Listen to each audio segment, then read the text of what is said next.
Jovan Buha! Buha! Yo,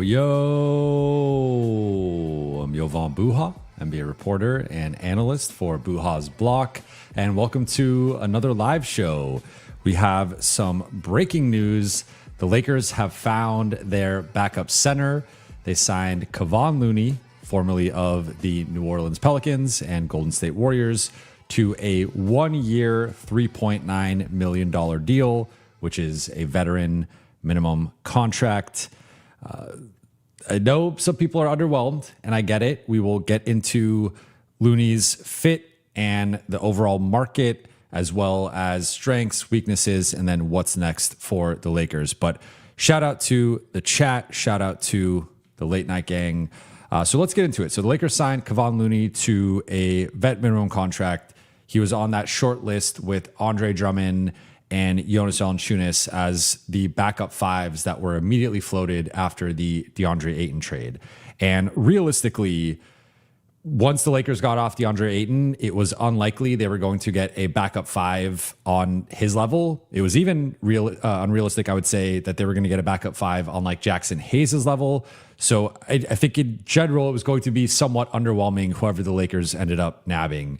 Now, there maybe was an exception there with Moussa Cisse, though he is a restricted free agent in Dallas. They lost Marvin Bagley, so one would assume they would prioritize keeping him at a reasonable deal. Outside of him, I mean, of course, if you could get Yves Missi or someone like that, that would be a clear upgrade over the market. But the market was pretty underwhelming. For those who watched my episode last night when I did the breakdown on how the Lakers could acquire that starting forward, I did have a slide with the centers available on the market, and it was Cisse, Nick Richards, Kevon Looney, and Jonas Valanciunas, depending on what happens with his situation in Denver. Pretty underwhelming. Not the sexiest group of names. And so I think naturally there's going to be a letdown with whoever the Lakers signed at this position. Now, as for Looney, I think it's about as realistically good as it gets based on the minimum market, which again is an incredibly low bar. Pick it among those names. The Lakers did prefer Andre Drummond before he ended up signing with the Knicks. That's why he was on that short list. He was clearly the best backup center available at the time, but he ended up going to New York to play that Mitchell Robinson role, which we know is a pretty important role there. And I think probably more important, probably a more prominent role than what the Lakers could offer him based on their addition of Kessler. I would have preferred Moussa Cisse or Nick Richards compared to Kevon Looney, just based on those guys, their athleticism, the lob threat ability with both those guys. Kevon Looney is a ground-bound big man. I have a fun or not so fun stat to share in a moment when we get into his fit and his strengths and weaknesses. So I think Cisse and Richards would have been closer to that Jackson Hayes backup role, where it's just the lob threat that comes in off the bench. Like, you could even argue, while Walker Kessler is a legitimate lob threat, a lot of that has to do with his size and his length rather than his vertical pop, right? Like, Walker Kessler is not this above the rim force necessarily, more so on the defensive end than the offensive end, outside of maybe his offensive rebounding. But a lot of that has to do with just how massive Walker Kessler is. And he's a mammoth out there, so he can play above the rim, catch lobs and whatnot. But he's not this pogo stick athlete that a guy like Cisse or Richards more checks that box. So I would have liked to have seen that look in the front court. Like, one thing we talked about on Lakers Collective, and one thing I was just on with Anthony Irwin, it's like the Lakers front court has lost some athleticism. The back court has gained athleticism. So if you look at going from Smart and Kennard to Grimes and Sexton, clearly an upgrade. You could also throw in Cameron Carr as a backcourt player. Like, the backcourt is upgraded in that specific sense of athleticism, speed, guys that could potentially hang with OKC and San Antonio. The front court, though, has lost some real athleticism. Losing LeBron and Jackson Hayes and even Rui comparatively to Kessler and Mamu. And right now there's, I guess, you throw in Looney now, but it's Jake LaRavia. It's just like not that athletic of a front court. Luka, you could throw in there as a front court player, defensively at least. It's a pretty below average to even like bottom of bottom third of the league in terms of athleticism, that front court group. So that's where if they add the Jonathan Kuminga, if they add the Derrick Jones Jr., if they add one of those hyper athletic forwards / wings, like that would really help with LA's overall front court athleticism. So let's get into Kevon Looney. So 6'9", 222 pounds, though I feel like just looking at his frame and the way that he plays far closer to a guy who's like 250 pounds rather than a guy who's 222. I don't know, like I just don't believe that number, but that's what he's listed as. This is going to be his 12th season. He's 30 years old, out of UCLA, played in Golden State for 10 of his 11 seasons, won 3 championships there. So was a part of 17, 18, and 22. So has the pedigree, has been a starter on a championship team, played prominent minutes and roles on championship teams, deep playoff teams, obviously went to the finals as well in 2019. So he is as battle tested and experienced as it realistically gets among the current options. So that is an element here of veteran leadership and just experience is something that the Lakers are lacking throughout their overall roster and rotation. He now is the first Laker to be 30 years or older on the team. Austin gets replaced as the UNC on the team. It had been Austin as the elder statesman. Now it's Kevon Looney at age 30. It feels like he's like 34, but he's younger than you think. In terms of strengths with Looney's game, he remains a premier dirty work big. So what I mean by that is when you think of Kevon Looney, you think of motor, you think of physicality, you think of toughness, and you think of basketball IQ. He excels in all of those facets. He plays extremely hard. He's extremely physical, again, playing bigger than his size. He plays like a guy who's 7 foot, 250, might not be able to like move that quickly or jump that high, but he's an imposing physical presence. And there's a toughness and IQ that comes with him that, I mean, to fit in the Golden State system for as long as he did, like you have to have a certain basketball IQ, a certain level of processing to land or to stick in Golden State for as long as he did, and to play at the highest level on the biggest stage with Golden State the way that he did. So I think that's something that is promising. In terms of the specifics within his game, he is an elite screen setter. He's going to set bone-crushing screens. That's still one of his strengths at this point of his game. He's an elite rebounder on both sides of the ball, 93rd plus percentile offensive and defensive rebounder. So I would say that's the biggest strength of his overall, is like he's an elite rebounder on both sides of the ball still. And he's going to protect the paint. He rates out as about like a B minus, and granted that's in more of like a backup role, but like a B minus backup defender. So solid for a backup big, not an elite backup defensively, but also not this massive liability. Like he's somewhere in the middle and probably trending more toward being, I would say, a net positive on the defensive side. I would say the core of his game and like the most fundamental level is he plays hard, he's physical, he's tough, he's smart. So he's bringing that to the table, and that's going to play out with good screening, good rebounding on both sides of the ball, and decent rim protection in a backup context. He's an underrated passer. I think that's one of the most underrated elements of his game, and that was something that he refined in Golden State as he was figuring out just with DHOs and some of the high-low passing. Like I think he could do a little bit more than the typical big with his profile. And he's even shown a little bit of a jumper. He's had stretches and seasons where he shot threes and shot them better. This past season, didn't shoot well from deep, shot 15% on threes, but 2 seasons ago, shot 40%. And then earlier in his career in Golden State was shooting in like the low 20s. So I would say he's an inconsistent 3-point shooter. He's not like, teams will not guard him out there. Teams will let him shoot threes as frequently as he wants, but he has shown a little bit of can maybe pop or trail into a wide open jumper, whether that's like a mid-range jumper or a three. Not a strength of his game, a very low volume component of his game, but it is something that potentially the Lakers could try to unlock depending on how they want to use him. And I think, again, to kind of hit on like the veteran, like the pedigree with the championships, playing in Golden State, the IQ, the way he approaches the game, I do think he's a great locker room fit. I think he's a great culture guy.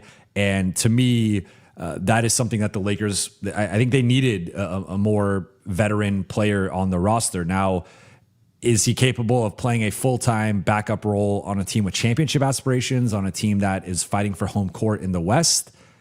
I think that's TBD, and that will bring us now to the weaknesses. Weaknesses with Kevon Looney, incredibly limited finisher. If you look at his finishing, his finishing at the rim has been trending downward for multiple years in a row. For some perspective here, from starting in 2023, he shot 73% at the rim, which is a solid percentage. It's a good percentage. Since then, it's been trending downward from 73 to 68 to 67 to 62 and a half. 62 and a half for a big man who's primarily paint bound and either getting putbacks or catching and finishing is pretty bad. That is pretty bad for a center. The fun stat or not so fun stat that I teased a little bit earlier, Kevon Looney had one dunk this past season in 21 games. So he is as ground bound as it gets. He is not a lob threat. He is not even really a threat for like a dump off pass into a dunk. He is barely jumping and often using his center of gravity, his strength, his base to clear guys out for offensive rebounds, Gortat screens, stuff like that. He is not this aerial threat of you're going to get him with the head of steam in the pick and roll, hit him for a lob. Now, earlier in his career, he's been more of a lob threat. You look at 2019, when he was 22 years old, he had 105 dunks in 80 games.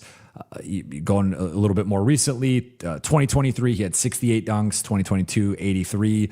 But the last 3 years, he has fewer than 50 dunks combined over the past 3 seasons. And this past season, he only played 21 games, but the 2 prior seasons, he played 76 and 74 games respectively. So looking at a sample size of nearly 170 games and him having fewer than 50 dunks. So he's like dunking once every 3 games roughly. So this is not DeAndre Ayton or Jackson Hayes or Walker Kessler or Nick Richards or Musa Cisse. This is a guy who is not an aerial threat whatsoever.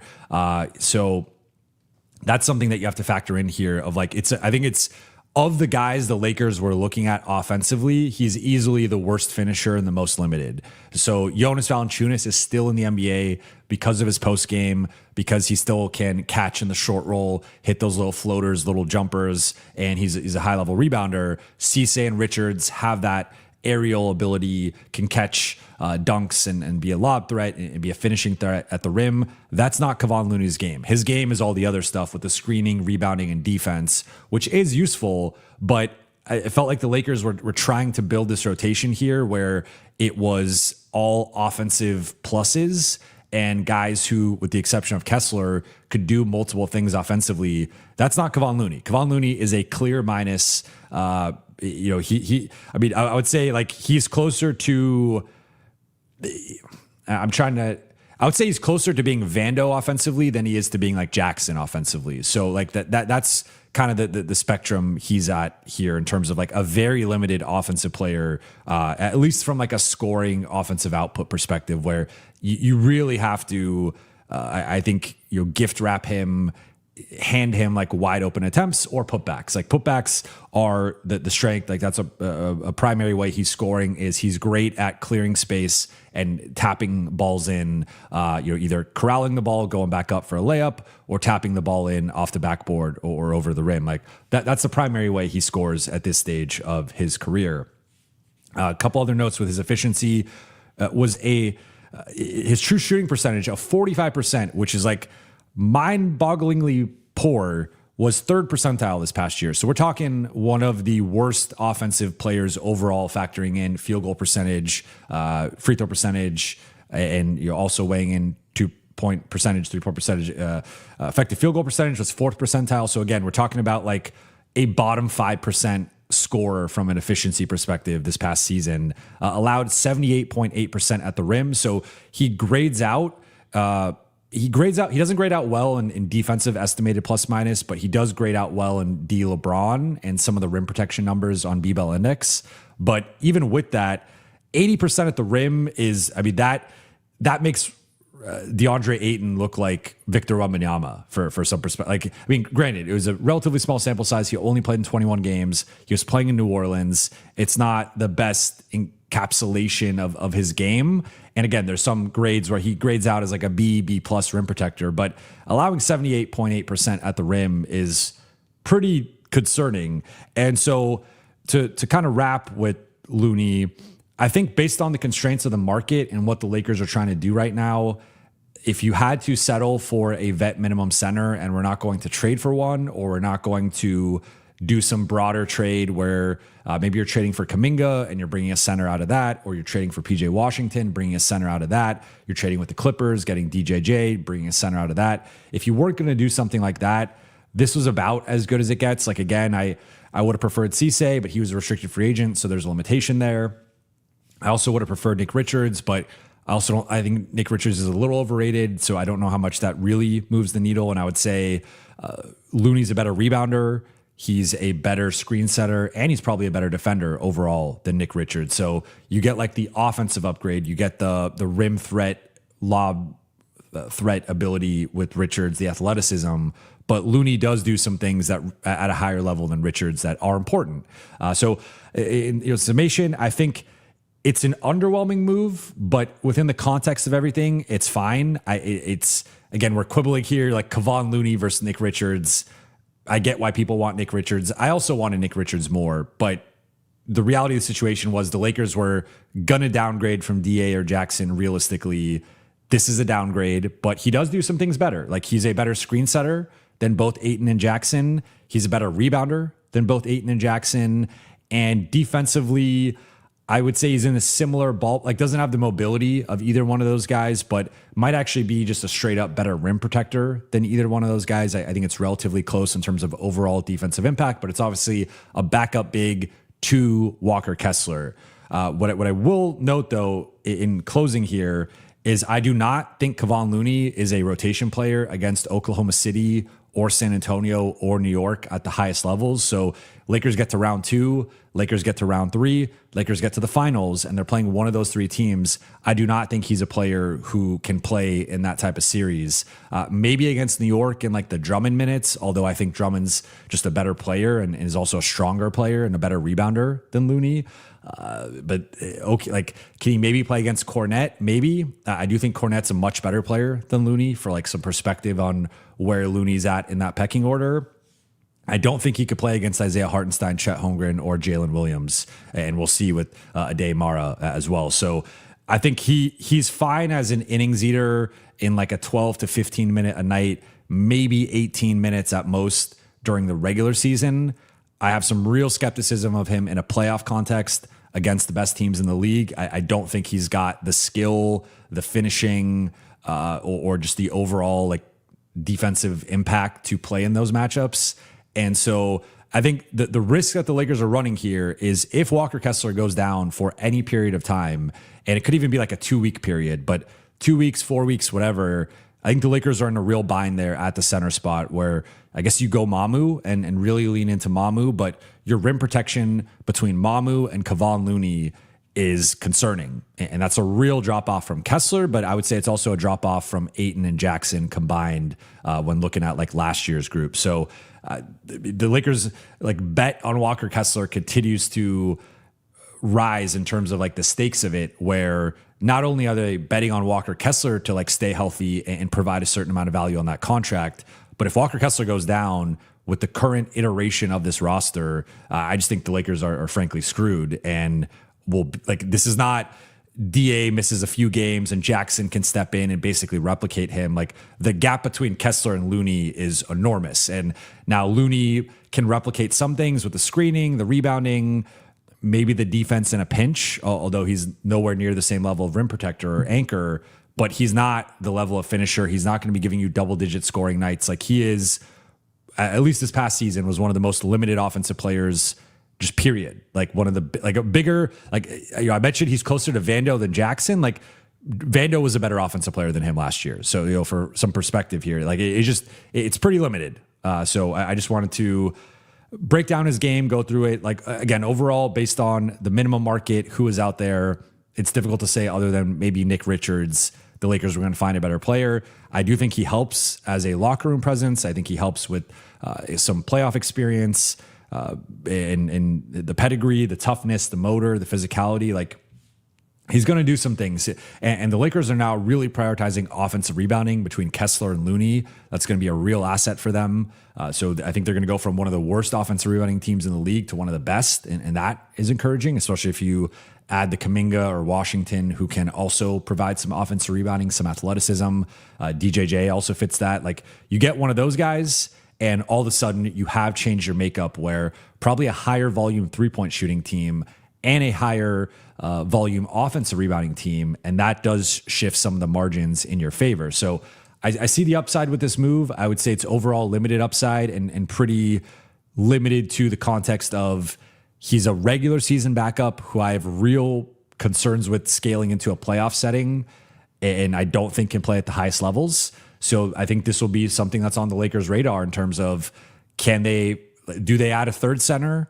Do they add the Nick Richards? Do they add someone during the course of the season? Do they make a move at the deadline? Because I think if it's just Kessler and Looney, it's really just Kessler in terms of a playoff context. And that is something that the Lakers, like, we've seen it before. I mean, Kessler is such an upgrade over Ayton and Jackson that it's better than the alternatives or better than the predecessors. But I would like the Lakers to have two playable centers in the playoffs. And again, maybe you just shift to Mamu as the backup 5 and you go with that. But I think the Lakers are looking at him as a 4-5 hybrid right now and trying to play him in double big looks. So again, maybe Mamu ends up being the guy, but I would like a third more playable option if possible. But LA is also trying to find that starting forward spot so that they have some limitations there. But with all that said, let's get into the Q&A.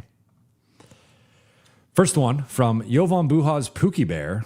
Well, I think my wife is going to have an issue with this one, but I appreciate the love. Thank you for the super chat. Says, ooh, look, I get it. I understand the collective underwhelming nature to this signing. It's not a sexy name, and he's a ground-bound big who's limited offensively. I understand again, it's not my choice. I'm trying to look at it. I think it's important to come at moves from looking at it from the team perspective, and outside of, we don't even know how available, if at all, Cisse was, right? And the Lakers right now are not in a position currently to make more than a minimum offer for Cisse. So if you just offer Cisse a minimum restricted offer sheet, that's going to be matched by Dallas, and it's a waste of your time. So really, it's basically like Nick Richards versus Kevon Looney. I would prefer Nick Richards. He's younger. I think he's a bit more dynamic. He fits more what the Lakers need. But I don't think it's some enormous gap between the two guys that it's like this massive opportunity cost for LA and that they're going to like vehemently regret it. I don't think it's to that degree. But sure, I didn't want them to sign Kevon Looney. I would have preferred someone else. I would have preferred maybe even trading for a backup. But that's the move they made. I see the vision in a regular season context. I do not see it in a playoff context, and that's where I think LA still has some more work to do. Lake Slow 82, thank you for the super chat. Good enough? No. End of video. I mean, yeah, I guess I did answer the question. Is he good enough? Is he good enough for a 12 to 15 minute a night backup role? Sure. Is he good enough for anything more than that in the regular season? I would say no. Is he good enough for that in the playoffs? I would also say no. So in two of the three contexts, like 15 minutes or fewer, sure, he's fine. 16 or more minutes, no. Playoffs, also no. So that's my read on Looney as of right now. BT Kingsley, shout out to BT Kingsley, frequently a super chatter. Appreciate you. Thank you for the super chat. How do you feel about Dalton for DFS straight up? So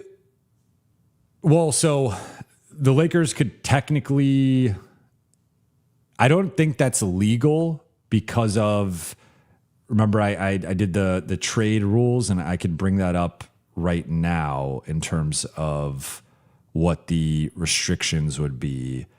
So let's look at this here. Let me tweak this.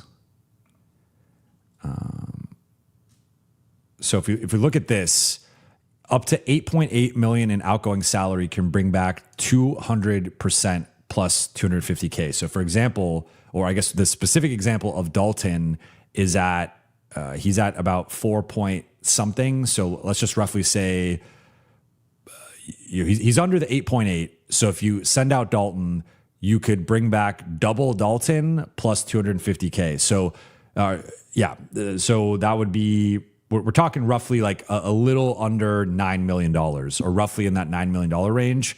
DFS is making over $13 million. So DFS would not be, if the Lakers, I mean, it depends here if they do some other stuff to clear some cap space, but if it's just them basically doing the moves they're doing and part of this is just getting off Dalton's contract, in a vacuum, just trading Dalton for DFS would not be legal for them based on the trade restriction rules here. So I would say in general, like the theory of DFS, I think there's some appeal there, especially in comparison with Dalton. In reality, I don't think the DFS situation is realistic because not only like even putting the contract aside, maybe he gets bought out, waived, whatever, and he's eligible to sign. I think there's some bad blood there between DFS and not all of the Lakers because I think he's got a great relationship with Luka, but the way that went down with, there's different versions of it. I don't want to speculate, but obviously there was, I don't think his side was happy with how the Lakers discussed some of the intel with his ankle surgery and his health status. Now, to be fair and to be clear, the Lakers were right. The Lakers were right to be concerned with DFS, and they were right to pass on re-signing him. As we saw, wasn't healthy to start the season and had a pretty disastrous season in terms of just never quite getting back to being the same player. On a minimum contract, like he could be worth a flyer depending on where you're at with your offseason build and what other moves you've made. But I don't think that's something he would be interested in based on how things ended between him and the Lakers front office. So I would say I would be pretty surprised if they were able to mend that fence. Shabugan, thank you for the super chat. 1 year, are you sure there's no player option? You know what? Shout out to the Lakers for not giving Kevon Looney a player option. That is a win in and of itself. Finally giving out a contract without a player option. I think it was Sam Quinn, if I'm not mistaken. I want to make sure I'm getting this right. But he tweeted out that over the past I want to just make sure it's him. I'm not. Okay. I'm not seeing the tweet, but it was tweeted that basically over the last 4 off seasons that the Lakers have given out 22 contracts and 16 of them have had player options. So that is, I mean, that's tough. That's like, I mean, they're giving out basically 3/4 of their contracts in the form of player options. So yeah, I can't find the tweet right now, but that's a wild, like the player options have become rarer and rarer and the Lakers just give them out like Halloween candy. BT Kingsley, thank you for super chat. Any world in which Mamu is the starting 4, if so get Zaire.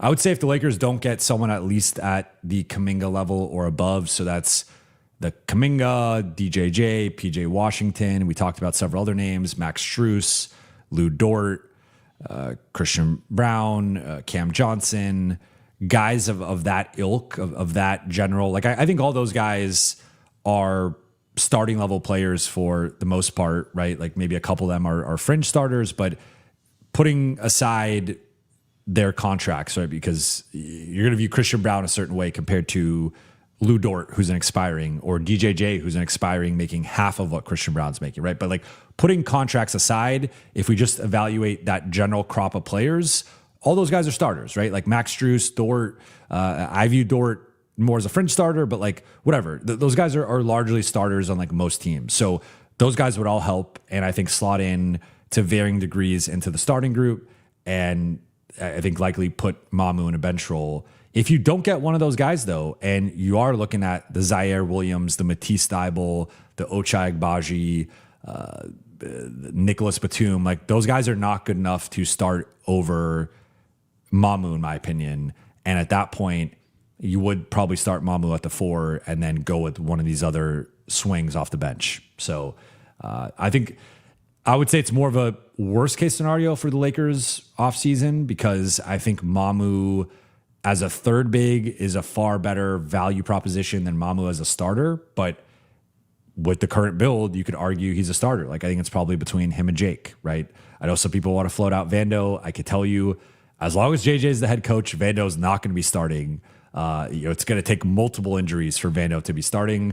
So I truly think if the Lakers were playing a game tomorrow with the current roster, it would probably be Jake starting. And we saw last year when LeBron missed time or Rui missed time, Jake was often the guy they went to, and there was that stretch there where it was Jake and Marcus. Also when Austin was out for a bit. So I think it would probably be Jake and Quentin Grimes with Mamu coming off the bench. But you could argue Mamu's a better player than Jake. So you could also argue that maybe it just makes more sense to start him and have Jake in a bench role. But I think if they don't land that starting forward, Mamu does have a real shot to start. Pastor D, thank you for the super chat. Rob causes us to lose out over and over because he's too damn slow. He will play hard on defense. He's not a scorer. I guess this is in relation to Looney. Yeah, I mean, Looney's going to play hard. He's a motor player. He's a dirty work guy. Like, I think the Lakers can, like, that's a valuable skill set in general, but obviously for the center spot, which I think is...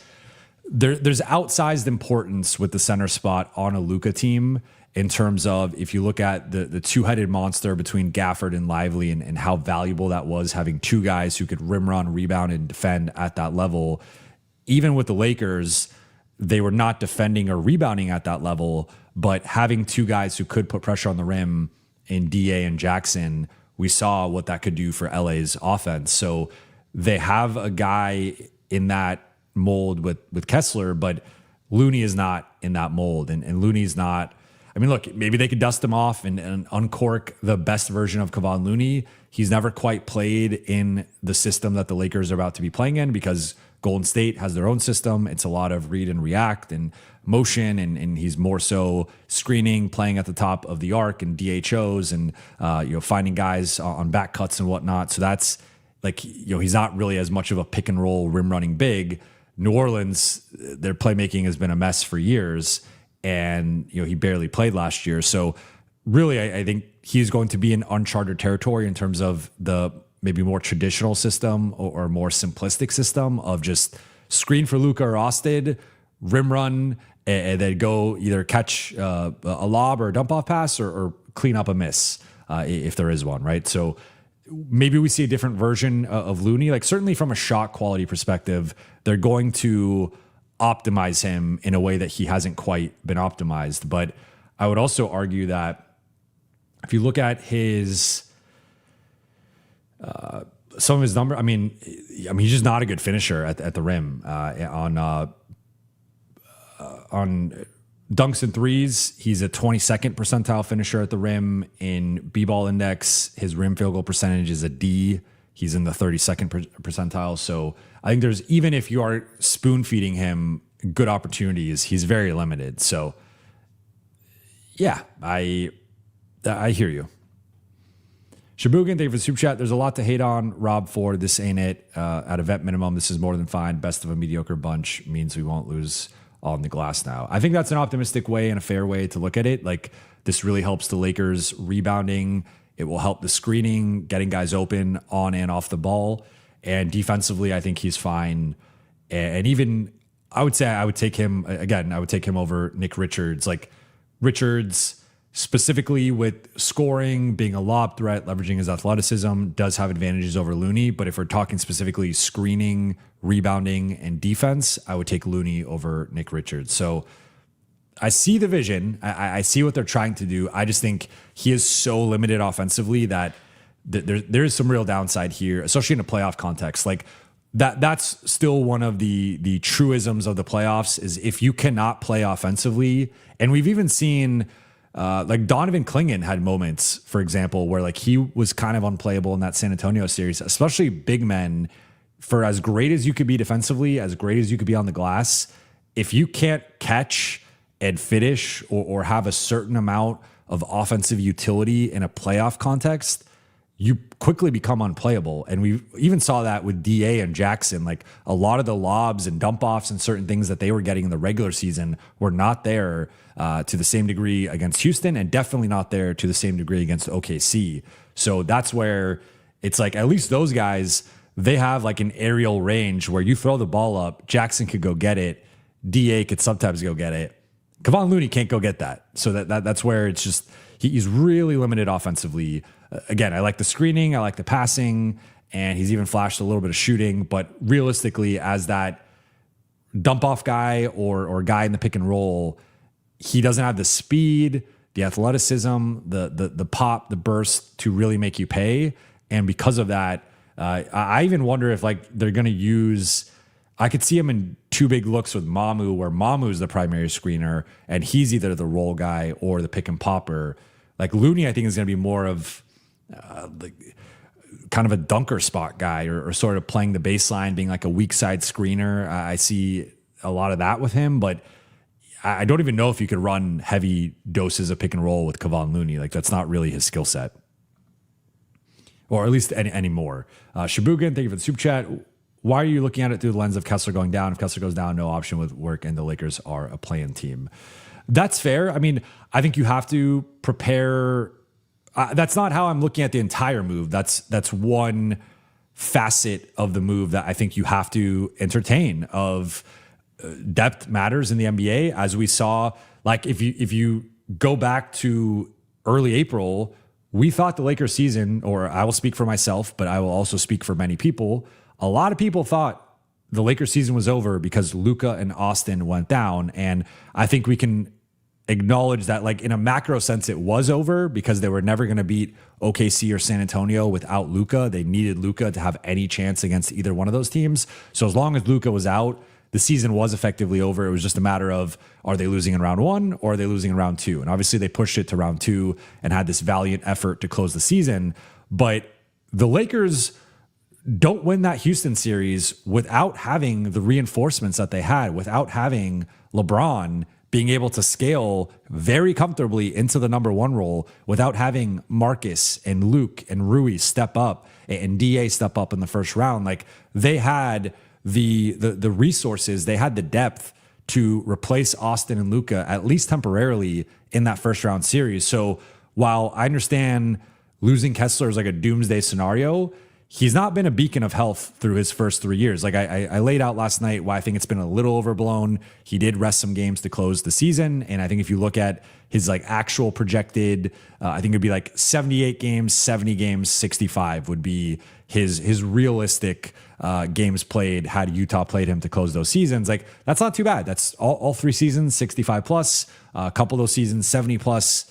Like that's a normal health bill for most players, if not even kind of on the good side of health. It's just been Utah artificially lowered his numbers. Then he had the season-ending shoulder surgery. So you look at that and you're like, all right, well, he looks injury prone. But if you actually look into the context behind his games played, a big part of that has been Utah limiting his games at the end of the season. Not just Kessler, like most of their rotation guys, Utah just shuts them down the final like 2 to 4 weeks of the season.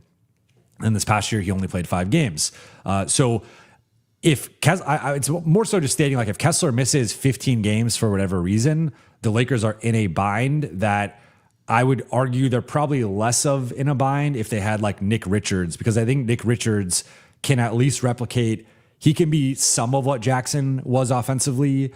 And I just think there's a utility there where having someone who can be the lob threat, be the rim runner, and again, being spoon-fed by Luka and Austin, Richards, I think, could be that type of player compared to a guy like Looney. So sure, in a macro sense, like if Kessler ever went down, the Lakers were screwed anyway. But I think there are teams like we saw it with OKC. If Chet goes down, you have Hartenstein, you have all these bigs. If Hartenstein goes down, which he missed a bunch of time, you have Chet, you have these other guys. J-Dub goes down, they have AJ Mitchell step up, more Dort, more Caruso, more Kason Wallace.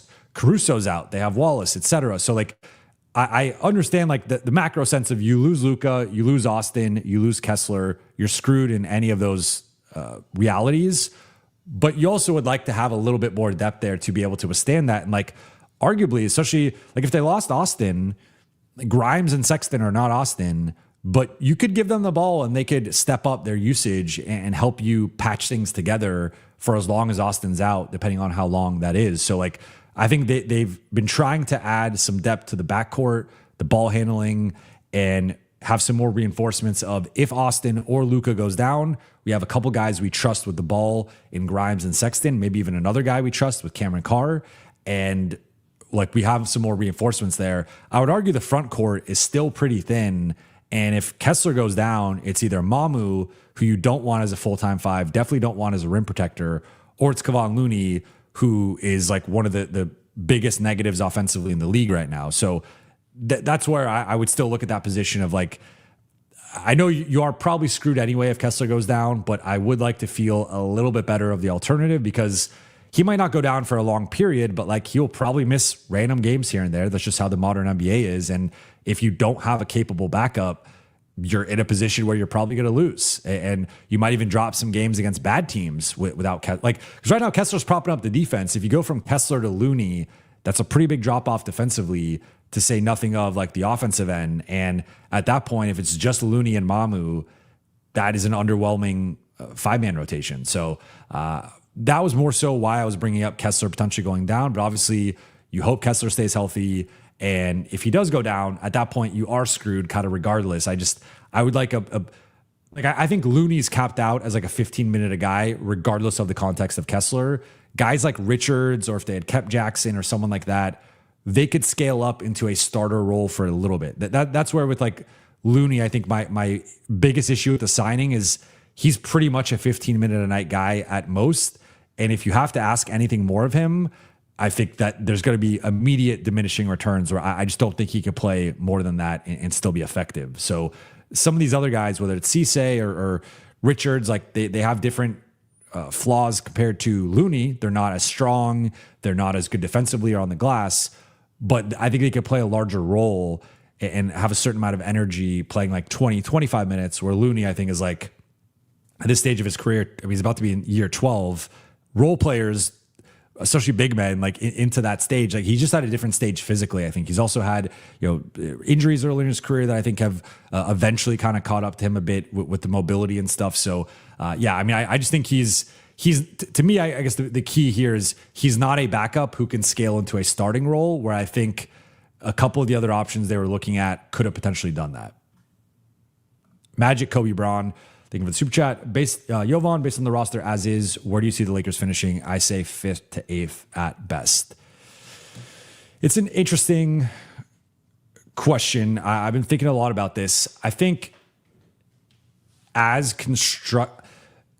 tough to say because we have incomplete ideas or incomplete versions of the Denver and Minnesota rosters. Like, I like Denver's theoretical top 5 or 6 better than the Lakers, and I like Minnesota's top 5 better than the Lakers as well, as currently constructed. And that would be, in Denver's case, Jokic, Murray, Gordon, Watson, Johnson, and I guess Brown. Although we'll see if they flip one of those two guys. But I think there's a really strong core there. Last year with Jokic, Murray, and Gordon, they went 20-6, had a plus 19 net rating, and their starting lineup had a double-digit positive net rating. Now, the issue is those guys, particularly Gordon, cannot stay healthy. But I think there is a version of Denver where if Gordon plays like 60 games, Watson plays 60 games, I think that infrastructure is still really strong.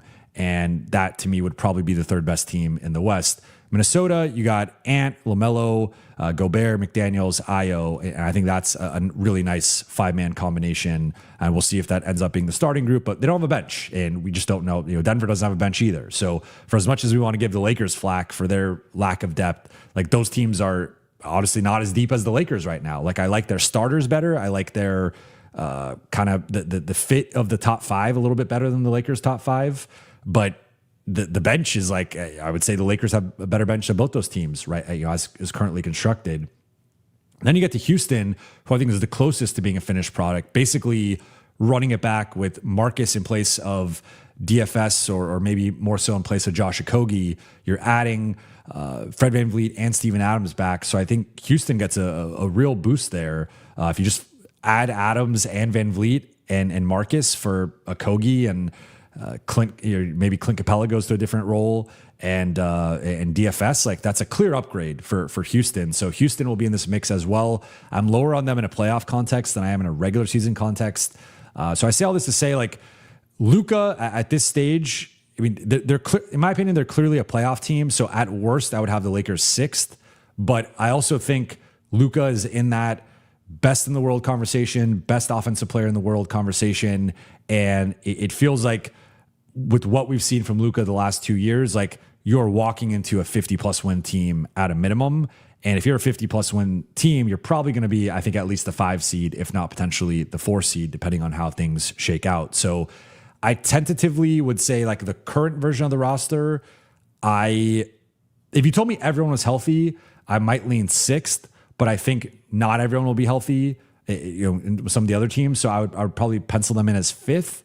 And then if they get Kuminga, if they get PJ Washington, if they get someone of a certain caliber as a starting forward, move Mamu and Jake into clear bench roles, then I would have them in the top 4. And it really depends on how Minnesota or Denver fill out their benches, right? Like either one of those teams could potentially get LeBron. That would change how I view those teams.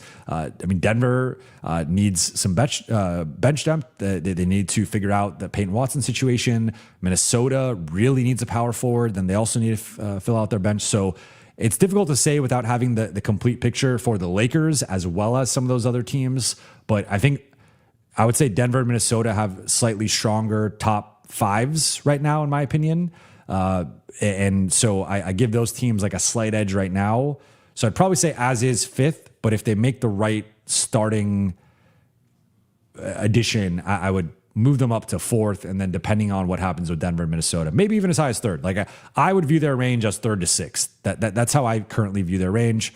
Health will be a big part of this. Luka and Austin have to stay healthy. Kessler has to stay healthy. Like those 3 are just so important to this group that they can't really afford to have either like any of those guys miss more than like 15 games, because the one thing I think they will miss the most is, for whatever limitations and flaws there were with the LeBron fit, LeBron was at an entirely different level than anyone else on this roster in terms of being able to scale into a number 1 or number 2 role. So, whether that's Grimes, Sexton, like it's just not comparable, LeBron versus those guys, in terms of being a higher usage player and producing at all-star, all-NBA level. So I think the Lakers were able to get by at times with Luka out, with Austin out, with LeBron out, because they had 2 of the 3 for the most part. You saw when they only had 1, it took like heroic performances from that 1 player to win. Now they only have 2 of those 3. And so if you're missing 1 of Luka or Austin, I think you are at a pretty heavy detriment in terms of just overall high level shot creation against any type of defense. I don't view Grimes and Sexton quite to that level. So I would put them in the 3 to 6 range. I would say if they stand pat or roughly stand pat, they're probably 5 or 6. If they add a higher level starter, I would put them in the 3-4 range. Lakers 702, thank you for the super chat. Are you surprised that the Lakers and Warriors have the same odds to win the Western Conference plus 1,600? I am very surprised. I would assume that this is baking in LeBron going there, and the odds of LeBron going there, and so. I mean, the Lakers, as constructed, are a much better team than the Golden State Warriors. I don't think that's close. Like, to me, the Warriors are, I think in my West tiers, I had them as the 10th seed projected. They have Steph, who still remains a top 10 player. He's still a stud. He's a monster. But then it goes to Draymond and Porzingis, and I like Yaxel. We'll see with the Yaxel if he's a starter or what from like day one. Pods, Guy Santos, they brought back Melton. I mean, that's a play-in team. Like that's not. I don't think that's comparable to the Lakers. Like, I mean, I would take Luka over Steph, but even if you want to argue that that's relatively close, once you get to like Austin and Kessler, I think there's just a reasonable chance that Austin and Kessler are better than any second Warrior next season. Now, they have some looming stuff with what happens with Jimmy Butler. When is he able to return? What happens with Moody? When is he able to return? So there's some X factors with that. Do they flip Jimmy's contract for AD? Do they land LeBron? So the Warriors, I think, can get more into that conversation and maybe be in that top 6 mix. But as constructed, I think it's a very flawed roster. I think it's a very limited roster. And it's basically Steph, go save us. Steph, go be a superhero. You do have some shooting and some passing around them, but I just don't see that being anything more than at best like the 7th best team in the West. And that might even be optimistic. So I think if they go get AD and LeBron, or they go get LeBron or just AD, or go flip Jimmy for someone else that we don't even see coming, that's a different story. Like if they'd flipped Jimmy Butler for Jaylen Brown, okay, that's a different story. But that's not what they did. And so, I mean, in retrospect, thinking about the package that the Sixers gave up, like I would have given up Jimmy Butler plus 2 firsts or even 3 firsts to get Jaylen Brown. But that obviously was not, I guess, in the cards for Golden State. So yeah, I mean, I'm pretty shocked by that. I think that's both too low for the Lakers and too high for the Warriors. DV, thank you for the super chat. Looney looks like a JJ approved player. JJ values high IQ, screening, and rebounding. He was done with DA, plus it's just a 1-year contract. Yeah, the opportunity cost here, I mean, I did mention that, but I'm glad you bring that back up. Like, this is not a long-term deal. This is not a 1+1. It's not a 2-year deal. It's not a 3-year deal. There's no player option. So it's fine. Again, I would say it's underwhelming in the context of you probably want a better backup center if you're trying to win a championship, but based on the market, based on the options, Nick Richards, again, is not really moving the needle much more. I think he's a bit younger, could probably scale into a starting role better than Looney could, but we're still arguing about, like, in the general pecking order, I think if the Lakers get that forward, right, it's going to be Kessler, whoever that forward is, Grimes, Austin, Luka. Then your 6th man is either going to be Sexton or Mamu. The 7th man will be the other one. Then it might even go Jake LaRavia, Cameron Carr, or Cameron Carr, Jake LaRavia. Then I think you get to Looney. So while on paper he's the backup 5, which is a really important position, especially on a Luka team, he's probably going to be more like the 9th or 10th man in the overall rotation and be playing around like 14, 15 minutes a night. So I don't think it's this massive risk or this massive error by the Lakers. Like, and I think the more, I don't have this for certain, but like the more time that's passed and the more I've been able to read the situation, I do think there was an element here of like DA was never going to stay. That was never going to be a thing. They were always going to reroute him, and he was going to do them the favor of opting in to get off that contract, get some assets back. They got another tradable contract and to save money, and got 2 second-round picks. Like, it was a win-win for both sides. DA's in a better situation. The Lakers have more assets. So as long as you weren't going to have DA or Jackson, and Jackson wasn't going to go for a minimum, as we saw with Utah, this is about as good as it's going to get. Now, again, I think 2 things can be true here. It's both underwhelming, but also fine. And that's kind of where I'm at. It's an underwhelming but fine move, or a fine move that's kind of underwhelming, however you want to frame it. Pastor D, thank you for the super chat. Yo, Strus or Zaire, which one would you choose? Well, there's a financial component here where Max Strus is making a lot more than Zaire Williams. So I think Zaire Williams would be more attainable between the two. I think he's going to get a minimum contract, whereas Max Strus, I want to say, is making somewhere in the 16 range, 16, 17. I can pull that up quickly here. Max Strus is making $16.7 million expiring. So fitting in Strus, you would have to send out either Vando or some combination of Hardy or LaRavia as the base, and then like DK as it would have to be Hardy plus DK, Jake plus DK, or Hardy plus Jake. One of those 3 2-man combinations would have to go out for Strus. Zaire, you just can sign because he's an unrestricted free agent. So I think Strus is better. I think Strus is a starting level player. I think you could argue maybe more of a high level bench guy, but like somewhere in that fringe starter to high level bench guy range. I think he's a solid defender, a streaky shooter, but more often than not a good shooter, and I think a useful player. Zaire is more of an upside play, and honestly, I think you could get both. You could do a trade for Strus, and then you could also sign Zaire to a minimum, and that would honestly work. So I wouldn't even choose between the two, but I would say I view them in different buckets, where I think if Strus was added, he would probably start. I think if Zaire was added, he would be in the bench rotation. So I do view them as like different tiers of players, and also I think the contracts reflect that. But in terms of who's more realistic or who's more gettable, I think it's clearly Zaire. Mulf, thank you for the super chat. With Rui going across town, could DJJ be a possibility for the Lakers? Luka loved him in Dallas. Would the Clippers be willing to play ball? I think he could be a possibility. Luka did love him in Dallas. And would the Clippers play ball is I'm not quite sure. They obviously negotiated on the Rui sign-in trade possibility, and that didn't go anywhere because the Clippers weren't willing to put in draft capital. So I think the Clippers are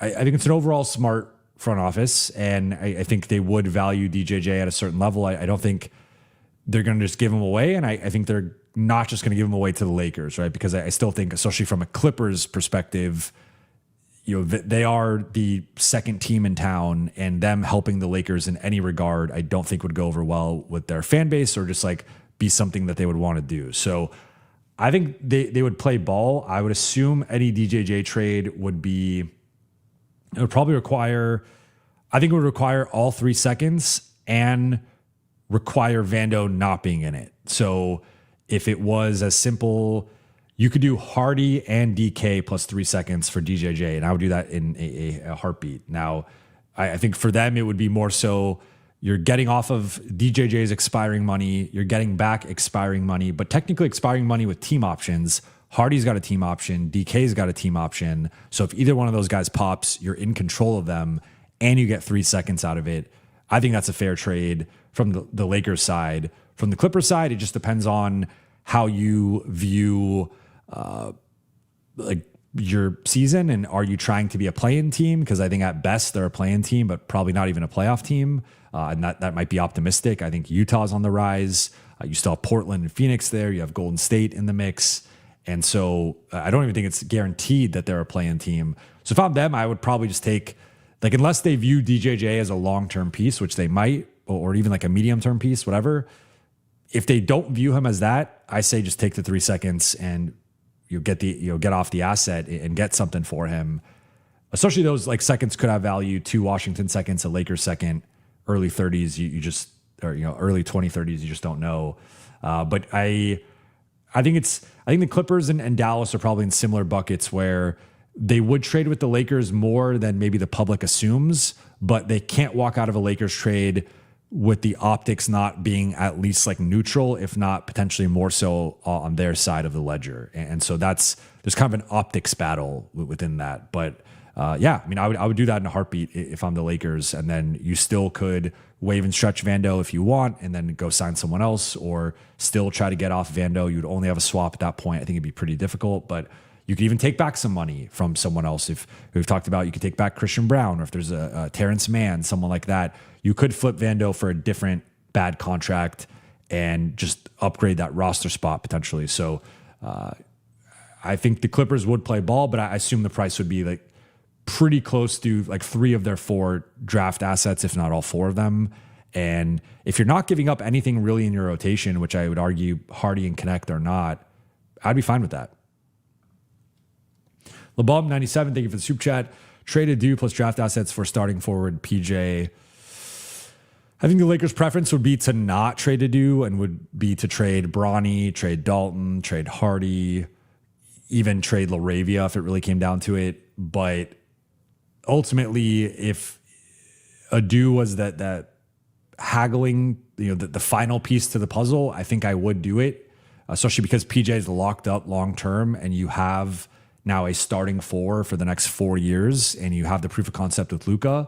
The guy I would not trade, or the bar would have to be really high, would be Cameron Carr. I talked about this last night, where Carr's not untouchable, but Carr with the upside and the cost controlled contract and just how valuable that is and how valuable his skill set projects to be. I think with Carr, it's like even metaphorical gun to my head, I would consider Carr for PJ, but I wouldn't feel great about it. And I would prefer to just keep him out of it. So I think Carr, the bar is going to be pretty high, at least until you have a better sense of his actual game and upside to potentially trading him. There's also the matter of he signed his contract, can't be traded for 30 days. So I think he can't be traded until August 1st, if I'm not mistaken. But Adu, to me, I mean, it's early with Adu. It's been 2 summer league games. I don't think he looks like a rotation player right now. He looks like a guy who's probably going to be in and out of the rotation, have maybe like a minor role, and then maybe next season or, the 2027-28, maybe that's when he becomes a rotation guy. Like he still looks a year away. He still looks very raw, particularly on the offensive end. But sometimes with just his overall processing and decision making, that depending on the urge, like if you're Rob Pelinka and your job is dependent on this, and you need to try to get to the level of San Antonio or OKC, like from that perspective, through that lens, it's a no-brainer to trade Adu for PJ. If you're trying to balance out like the long-term health of the roster and balancing both the future and the present, I think it's more of a conversation. But ultimately, I think Adu ever getting to being as good as PJ Washington would be a real win and a real hit on Adu, right? Like PJ Washington, starter on a finals team, a clear starter, two-way positive guy. Like you'd be really happy if Adu turns out to be like that type of player. So I think with the Lakers not being in like full win now mode, but there being some urgency with like Luka wants to contend and Luka loves PJ Washington, I think they'd probably consider this again, depending on also like if you're putting in Adu, I'd not want to empty the full clip. I'd want to be like, okay, here's Adu, but like I'm keeping a second, or here's Adu, I'm keeping a swap, right? It really depends on what else is in the trade. But for me, ultimately, I think I'd be willing to move on from him if it meant landing a guy like PJ specifically, because he's locked up. I would not do this for Kuminga. Even DJJ, I'm a little bit like, he's a little bit older. He also is an expiring, so you have to renegotiate the contract, maybe get a team-friendly deal, but there's just some uncertainty with that. Like we've seen, guys could be great for the Lakers, DFS, Marcus, even Luke and Rui, and just once you actually hit free agency, there's going to be a market for you, and there's no guarantee you stay. PJ Washington's locked up. He's got an extension kicking in. So I think for PJ specifically, I would consider Adu, but I would prefer to keep him and go with the guys we're talking about. Vando, Jake, Dalton, Hardy, Bronny, some combination of the seconds and swaps or swap. That would be my preference. Luke, thank you for the super chat. Why sign Looney? This guy is barely sentient anymore. All he does is waddle up the court and miss layups. Richards is clearly a better fit. You're preaching to the choir here. I would prefer Nick Richards as well. If we look at, so for some perspective here, well, Nick Richards doesn't grade out well analytically either. So I think from an analytical perspective, you could argue that they're actually kind of similar. Richards is a better finisher, but his true shooting, effective field goal percentage is also similarly low. His overall estimated plus minus on both sides of the ball, but solid rebounder, shot blocker. But Richards is younger by a couple of years, and I do think the athleticism and the finishing is just at a different level than Looney. So I hear you. Like I think the big thing is the fundamentals, the motor, the physicality, the IQ, the toughness. I think the screening, the rebounding, and the defense will be positives in my opinion. He just has real limitations with the finishing around the basket, and that's something that is ultimately somewhat of a limiting factor. Alex, thank you for the super chat. Pelinka as GM, let Rui, Brook Lopez, Caruso, Randall, Dwight, Wagner walk. No team option on Monk. Overpays role players and trades. When do we fire him? I think there's been a ton of misses and mistakes with the front office. I think I've talked about this before, but in terms of asset management and retaining assets and retaining the value of certain things, I think they botched that left and right many times. And really, to me, I think they nail the big things. I think they, Pelinka wasn't the GM or wasn't the primary decision maker when they got LeBron. He was the GM, but Magic was the president. But like getting LeBron, getting AD, getting Luka, identifying Austin and valuing him, retaining him. I think the Walker Kessler trade will end up being a net positive and something we look back on fondly. I think they've nailed some really big things, but a lot of the details within, you could throw in the drafting with DK and JHS and Jordan Goodwin and they've had a lot of misses within the details, and that continues to be one of my bigger things. And you could talk about 16 of the past 22 contracts they've given out have had player options. Most teams, I think there's only been 13 contracts that were given out 4+ years this summer. The Lakers gave out 4 of them. And even with the center market, Mamu's in the AAV range as several guys in his class, but all the other centers that we're talking about AAV wise are 1 year, 2 year, or 3 year deals. Mamu gets a 4-year deal. So I think within the details, there continue to be a lot of misses and a lot of, we could go back Malik Beasley and Mo Bamba. We could look at just not getting off of Maxey or Vando or Gabe going into this past season and what that would have done for their flexibility potentially. So yeah, I would say there are a ton of misses within the lines, right? They have, I would say, a pretty checkered history here in terms of nailing the fine print, nailing the smaller moves. I think the big stuff they typically nail, and with the exception of the Westbrook trade, I think that would be like the one big swing that they have missed on. And it is a big swing. It's a big miss, so I don't want to like put that to the side. But for the most part, I think they've nailed like they obviously nailed trading AD for Luka, getting out at the right time. We'll see what happens with getting out with the LeBron business if they made the right decision there. But I hear you, and I know a lot of fans feel this way. And a lot of fans are upset. I think he's going to get this year to obviously the rest of the summer to build out the roster. He'll get next year going into the deadline and to fix whatever holes the Lakers have. And then we'll see how the rest of the season goes, and we'll see where things are at in the offseason. But I would be pretty surprised if he's not there at least into next offseason. Then depending on how some of the moves he made worked out, how the team fares, we'll see where things are at then. Daniel, thank you for the super chat. Looney's role is to be a vet presence and play 10 to 15 minutes twice a week, a la Jared Dudley. As Rob's biggest hater, this isn't slander worthy. Yeah, I mean, the one thing I would note is like, I think the Lakers, at least as constructed, like need more from him than twice a week. As I fall over, they need. I mean, they need him nightly. I don't think, again, I guess you could go, like Kessler to me is going to be 30 to 32 minutes. If you want to be conservative with Looney, maybe you go 10 to 12, and that's somewhere between potentially 40 to 44 minutes across Kessler and Looney. So you might be able to just get away with either small ball, maybe you go Adu, or you land the PJ Washington, you go PJ Washington, whatever. You go a little bit smaller at the 5. Or you go Mamu, and Mamu just plays 4 to 8 minutes at the 5, and then the rest of his time he's playing at the 4 in double big looks. So I guess like that's how the rotation could work technically, but I would say that with how the front court is currently constructed, I think the Lakers do need him to be a nightly presence. Like, again, maybe there's an exception, maybe there's certain matchups where Kessler plays more or Mamu plays more at the 5, but the only pushback I would have to this would be I do think he's currently signed to be an every night player. Now, if they get another big and another move, another signing, okay, that's a different story. And then he could be more of a situational backup, and on a minimum contract doesn't really matter. But just checking here that nothing else has happened. Nope.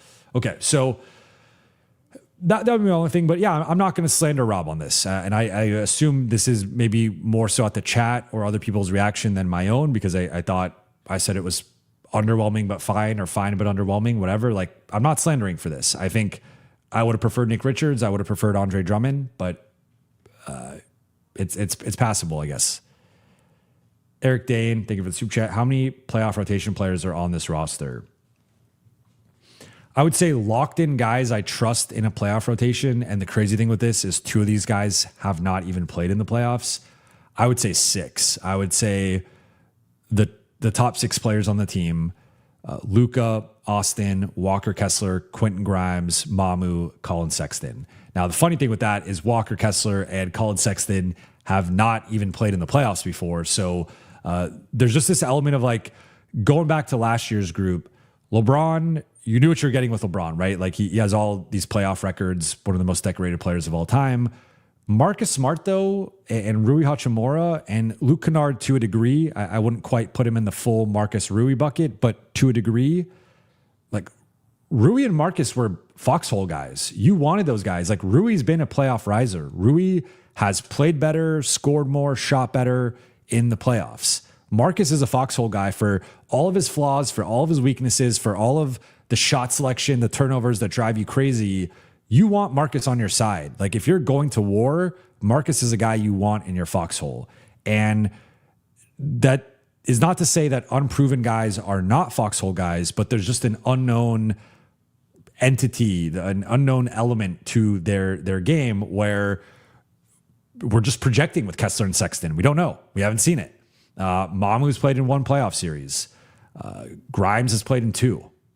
We just don't know. So I would like to see more of a sample size of those guys. We'll obviously likely get that this postseason, but it's going from like LeBron being maybe the ultimate playoff riser or in that conversation, one of the biggest playoff risers at like a star level in NBA history, then also having Marcus and Rui as these like super role players who play even better in the playoffs, to now like a group that has like 3 collective playoff series combined and 2 of the guys haven't even played in the playoffs. Like that's a pretty big, just unknown variable. And again, unknown does not mean bad. Unknown does not mean it's not going to work. Unknown just means unknown and unproven. And so we'll see how they fare. But I would say 6. Now we get into beyond the top 6. I think the next tier of guys is Jake LaRavia, Cameron Carr, Kevon Looney, and Jared Vanderbilt. I think so. Jake had some moments in the Houston series, but was not good in the Houston series, was really not good in the OKC series, and eventually got cut from the rotation. Vando dealt with the finger injury, but ultimately was not, was more of a fringe rotation guy as well. Carr is the one here I think could jump up into that top 6 or be 7th and extend this to 7th. And then Looney, I think could probably play in a first round series. If they're playing the Rockets and he has to just battle Steven Adams or Clint Capella, I think he could probably do that. If they're playing Portland, he's got to battle Klingon or Robert Williams, something like that. I think it's fine. When you get to OKC and San Antonio, I don't think he could play against either one of those teams in a serious context. I just don't think that's feasible. So I would say 6 locked in, tentatively 7, depending on like some real optimism with Cameron Carr. And then after that, it gets to like the Jake Vando. Jake, I think it's got to be his confidence. It's got to be his decision making. It's got to be his shot returning. If Jake could get those things back on the right side of the ledger, Jake, theoretically, the defense, the rebounding, okay, I kind of see it. Vando, I just don't see being in JJ's playoff rotation. Bronny had a couple moments, but I don't think is quite to the level of being every night. Dalton, I just don't see it as well. Hardy, I don't see it. I don't think he's good enough defensively and also not good enough as a finisher. So he's like really reliant on his jump shot. Then I'm pretty sure and then I still think it's pretty raw and like would really need to grow over the next few months and through the season to really become a playoff guy. So I would say right now they have 6 guys I would feel confident playing in a playoff rotation. If you really wanted to extend it, you can kind of extend it to Jake and Cameron Carr, but Carr's entirely a projection here based on 3 summer league games and his theoretical skill set. And Jake is partly dependent on him regaining his shot. So I feel comfortable with 6. Even within that, 4 of the guys are pretty unproven. Austin obviously has had some up and down games and stretches in the playoffs. So yeah, I mean, it gets that's kind of why I view the ceiling as a bit lower. Like I could see this being a bit of a learning curve for some of these guys in the playoffs, where last year's group, for all their flaws, like it was a relatively proven group, more so in an individual sense. But some of those guys, especially Marcus and Rui, LeBron, like you really trusted them. You really had confidence in them. And doesn't mean these guys can't deliver to that extent, but we just have to see it before we get there. BB Lakers, thank you for the super chat. Jamarian Sharp, 7'5" center, and G League DPOY.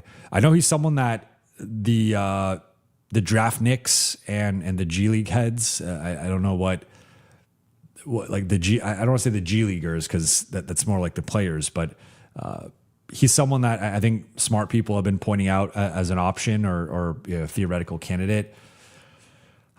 To be honest, like I'm familiar with his game, but I would not classify myself as like an expert or someone who's watched a ton of film on him. So I would have to dig into the film and the numbers a little bit more to speak from more of an authoritative perspective. But sure, I mean, when you see 7'5" in G League Defensive Player of the Year, that does stand out. And let's look at. I'll pull up his numbers right now. So he's 24, 7'5", 235. At the G League level, I don't know why it's not showing.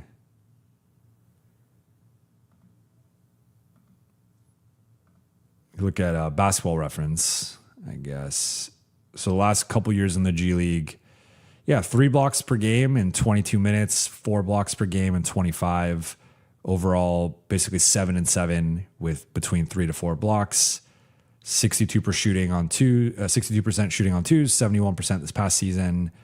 And you look at true shooting percentage, effective field goal percentage, rebound rate, not as good of an offensive rebounder as you would think, but pretty good defensive rebounder, block percentage, cut down on his turnovers, and really made an impact defensively. So he's an interesting name, especially with. You see, you have Wemby and Chet, but you also have to a lesser degree like Mara and San Antonio's loading up on the bigs. So the big spot is important, and I think he could be worth a look. Again, I would have to look more into his game, but I know you're suggesting him. Other people have suggested him, so I think he's worth a look. Amino, thank you for the super chat. Jovan with the J spelling. I like it. Love the show. If DFS is bought out, sign him on a Vetmin, trade Vandale plus DK and sign Kuminga. Do you think this is realistic / like this?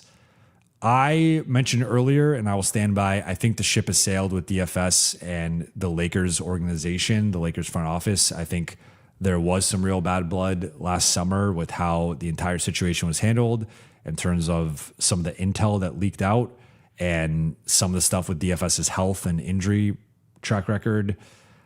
I would be pretty surprised if he and his team are willing to look past that. Like, I guess maybe if there's a player who could get DFS to look past that, it would be Luka and their special relationship. But I don't think.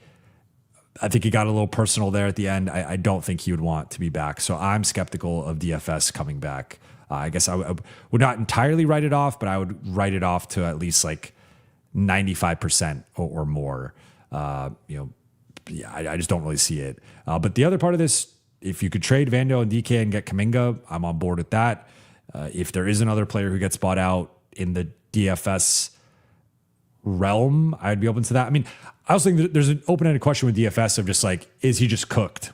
Is he done? Right. And coming off of last season, I mean, if you view things through the lens of what have you done for me lately, he's cooked. He's done. Like he's no longer, maybe he's still an NBA player. Maybe he's still like, a rotation guy in a pinch, but he's not an every night rotation guy anymore. Now, if he's on a vet minimum, obviously it's lower expectations, but I question the upside of a DFS signing based on how he looked last year. Now, maybe with a full off season to recover and getting traded and potentially bought out or waived or whatever, he's got motivation to a different level. He's got a chip on his shoulder, trying to prove himself again. Maybe that's a component here, but I would say, in general, I would be pretty surprised if he and the Lakers were able to patch things together. But the other part of this, I'm on board with. I think, like, theoretically, if he's bought out, it's realistic that they could sign him. I just think it's unrealistic based on the context of the relationship and where things are currently at. And then the Vando DK part with draft capital, I think you could either sign and trade for Kuminga directly or do a separate move, create the cap space, then sign him. EK, thank you for the super chat. Do you think the Lakers could have built a better roster if they got Claxton just by taking him into the cap space? Walker Kessler better, but would have kept their first. So I just want to double check Claxton's because I think he's in the low 20s contract wise. Or he might be 23.3. So he's going to be making around $7 million less than Kessler based on the first year salary, and then Claxton's got one more year left down to 21, so there'll be an even bigger gap. It'll be closer to like 10 million or so, maybe a little bit more, and then he's an unrestricted free agent. I would say, based on the age difference between them, where Claxton is he's 27 but going to be turning 28 next season. Kessler is about to turn 25. I think based on locking up Kessler, the age, and also I just think Kessler's a better player. Like, if we're comparing Claxton to Kessler, Claxton is obviously quicker, more athletic, more maybe like versatile defensively. I would say Claxton's a better lob threat, and he is a better passer. He's developed into a really good passing big man in the last couple of years. I think he's like might be a top 5 passing big man in the league at this point, just like quietly, definitely top 10 in my opinion. And then defensively, he's got some utility with the switching, and it's more so kind of like the Jackson Hayes mold, but I think just a smarter defender, a more disciplined defender, just like a sharper, better defender than Jackson Hayes. But like similar to Jackson, where it's more so being able to switch and contain or maybe leverage your verticality, but you're not like that traditional defensive anchor, defensive rim protector, the way that like a Kessler is. The flip side is Kessler, I think, is a better screener than Claxton. I think he does take up more space. He's a better offensive rebounder, a better defensive rebounder, a better rim protector, a better defensive anchor, and just overall kind of fits more of what the Lakers want and need. So I understand what you're saying. I think the only way this would have been better or potentially better would have been if you saved that extra 10 million or so, 8 million, and then turned around and signed Peyton Watson to a big offer sheet, and probably something starting in the mid to late 20s. And if you got maybe, let's say, 27 AAV on a 3 or 4 year deal for Peyton Watson, based on the Lakers offseason, it would have been a 4-year deal with a player option. If you did that, you could talk me into, okay, Claxton and Watson versus Kessler, Grimes, and Mamu. Like Kessler, Grimes, and Mamu, it's 3 players versus 2, but I think it's 2 starters versus 1 starter and maybe a second starter in Grimes. So that would be like a specific scenario in which I would think the Claxton opportunity cost or opportunity gain, I guess in this case, based on saving the money, would have helped. Because if you look at like Grimes and Mamu are combined making, I think roughly like 24 or so in that first year. So if you gain that extra 8 to 10, you could have made a competitive offer for Watson and then still sign someone for that room exception. That would have been it. Where if like you locked in the 2 starters and maybe you could have done a sign and trade with Denver where you send them a first, not the 2 firsts, not the 2 swaps, but like here's a first, give us Peyton Watson, maybe even at a lower number. That would have been interesting because then you still would have had some draft assets to play with throughout the season, and maybe closer to the deadline or even this summer, you could have cashed in on those assets for a different position. So now if it's like you got Claxton, you got Watson, and then you're cashing in either now or at the deadline with a pick or 2 picks or whatever, that could be interesting in terms of how you build your roster. So I guess if it was that specific scenario, I would have potentially leaned that way, but I think Kessler is a much better player and a much better fit than Claxton. And through that lens, like unless you got Watson, if it was Eason or like just not someone on that level, I would have been lower on it. Like if it was Claxton and DJJ or something like that, I just think it's a lower ceiling outcome where like Claxton already might have peaked. Claxton already might have had his best years. Like they might be behind him. Kessler, I still think is ascending and is going to be at his peak in the next 2 to 3 years. So I just view them as different stages of their career, different skill sets and overall fits with the Lakers. And I have far more confidence of Kessler scaling into a higher level playoff role than I do with Claxton. So again, barring like getting Watson plus maybe something else with the picks, that very specific scenario, just Claxton and saving the money, but also saving the picks. I think the Lakers would have a dramatically lower ceiling, in my opinion, this season compared to, and that's like, I'm very high on Claxton. I've been pushing for Claxton. I just think the more I did my center targets episode, I watched a bunch of film on Claxton and Kessler. I think there's a real difference there defensively, on the glass, on the interior, on both sides of the ball. I heavily lean Walker Kessler, and I do think he's worth an additional 8 to 10 million annually over Claxton. And then final few here. User, thank you for the super chat. So Plinka signed Sexton for $9 million first. Now he's trying to find a 30-minute per game forward. How can the front office be this unprepared for a big offseason? I think of everything that you can criticize this offseason for or whatever, right? Like whether you want to criticize the contract values, all the player options, whether you want to criticize how much they gave up for Kessler, like, but whatever are the things that you are upset with, I would say this is the one that probably bothers me the most. And the fundamental thing, like I've gotten it from several people in the comments, and they'll be like, well, Sexton, they needed a backup guard. They needed a backup ball handler. This is Luka insurance. This is Austin insurance, right? Like you need a certain offensive floor. I 100% understand all those points. I 100% understand the strategy, like what the Lakers are trying to do at that position and what they're going for. However, I would argue that if your starting point is Luka, Austin, and Walker Kessler, if you look at all the boxes that are checked, and even if it's like only one of the players checks the box, but like it's at least checked, the clear box that is not checked is perimeter defense. And I think the like secondary element to this with Sexton is it'd be one thing if Sexton was like a Dennis Schroeder or even like Gabe Vincent coming off of the run that he had in Miami, where he was a defender of a certain caliber. He is not. I would say at best, in digging more into the numbers, watching some film on him, at best, I would say he's like average-ish.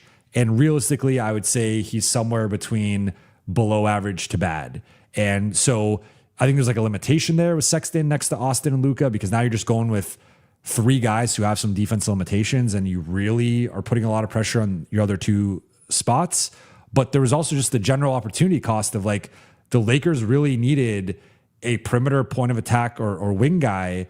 And for as flawed as Marcus Smart or Kelly Oubre, or pick someone else in that general range, like as flawed as those guys are, and they're both older than Sexton, they're both in their early 30s, they would have been nice 1 to 2 year stopgaps that would help bridge the Lakers into the next era, either at the deadline next summer or the 2 deadlines from now, where in one of the next 3 transaction cycles, you could get off of that money if you really needed to, or gone out and gotten that player that is a younger, better version and slotted that guy as like a backup.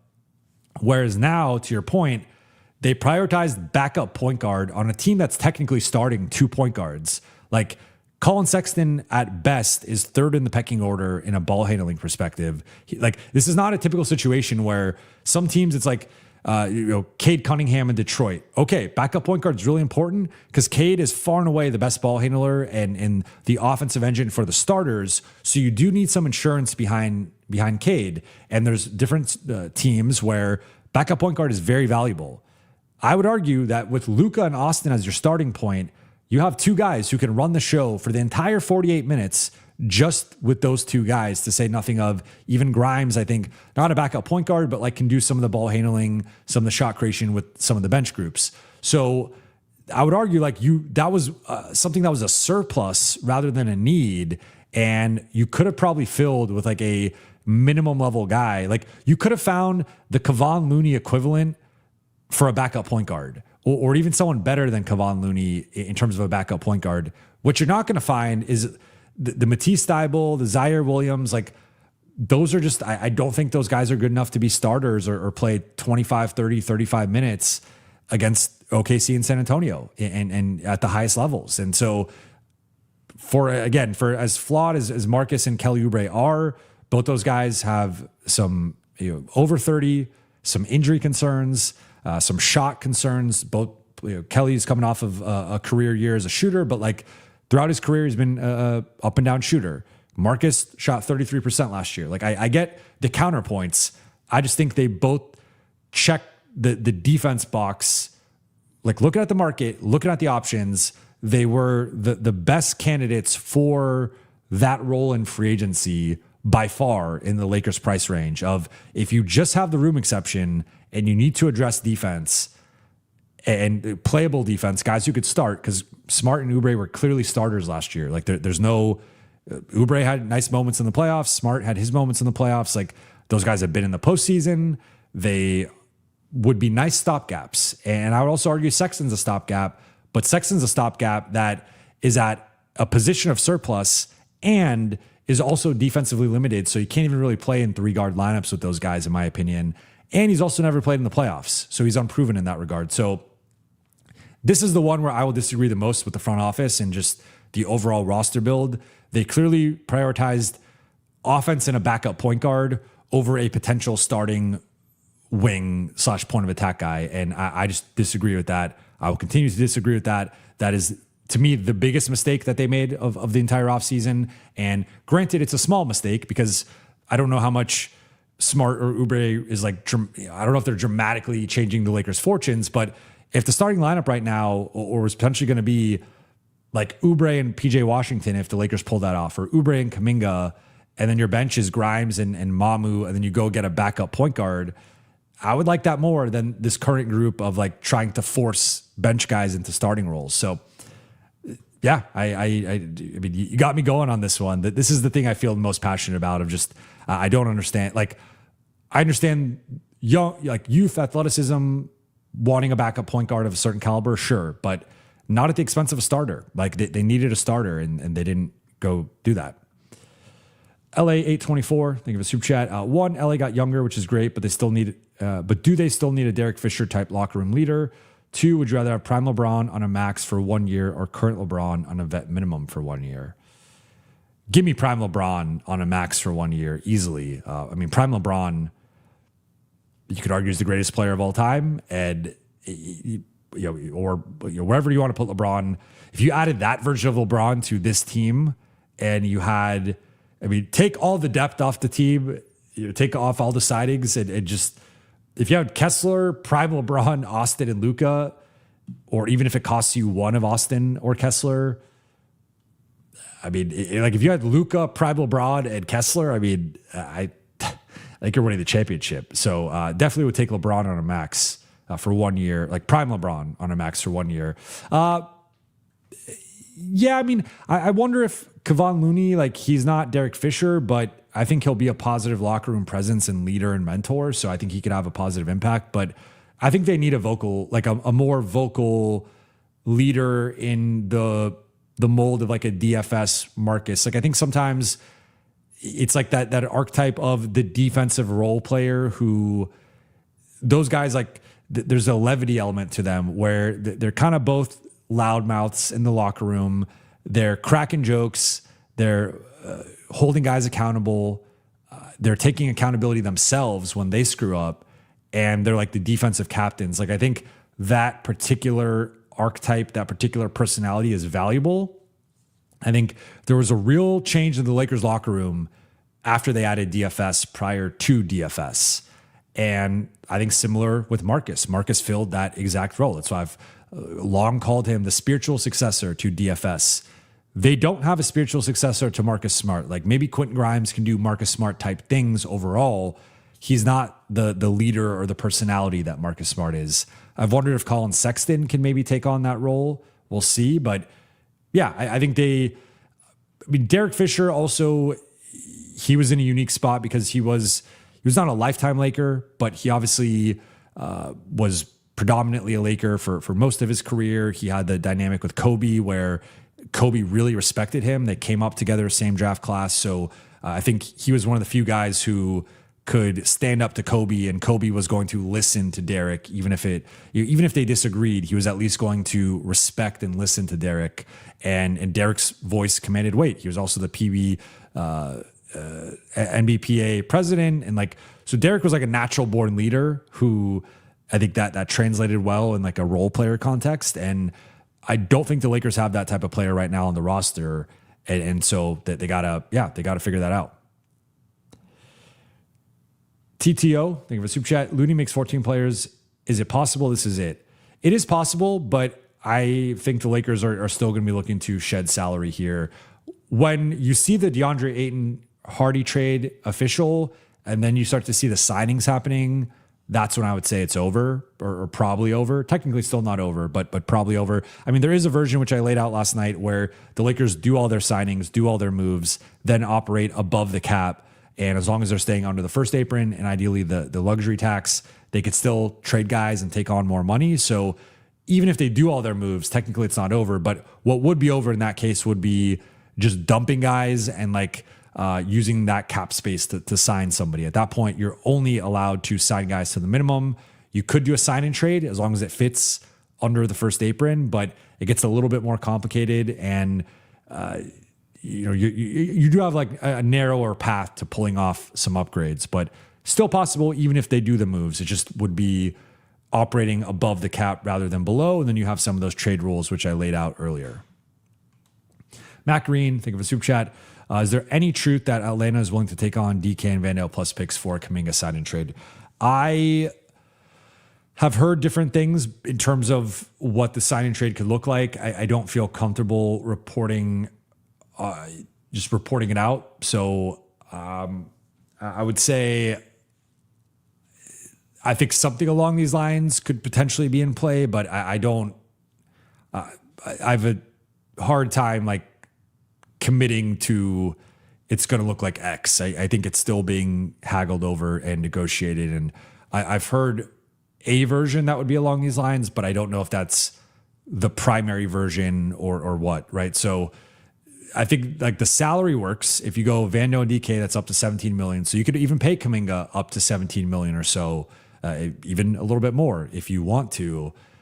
And then I think the big thing here is the draft capital and the contract, right? So how much draft capital is LA willing to attach and give up for Kuminga? And also what type of contract are they trying to give him? Are they trying to pay him that non-taxpayer MLE range? Are they trying to give him a 2-year deal, a 3-year deal, a 4-year deal? What does that look like? What are they willing to commit to him? That's the big question right now.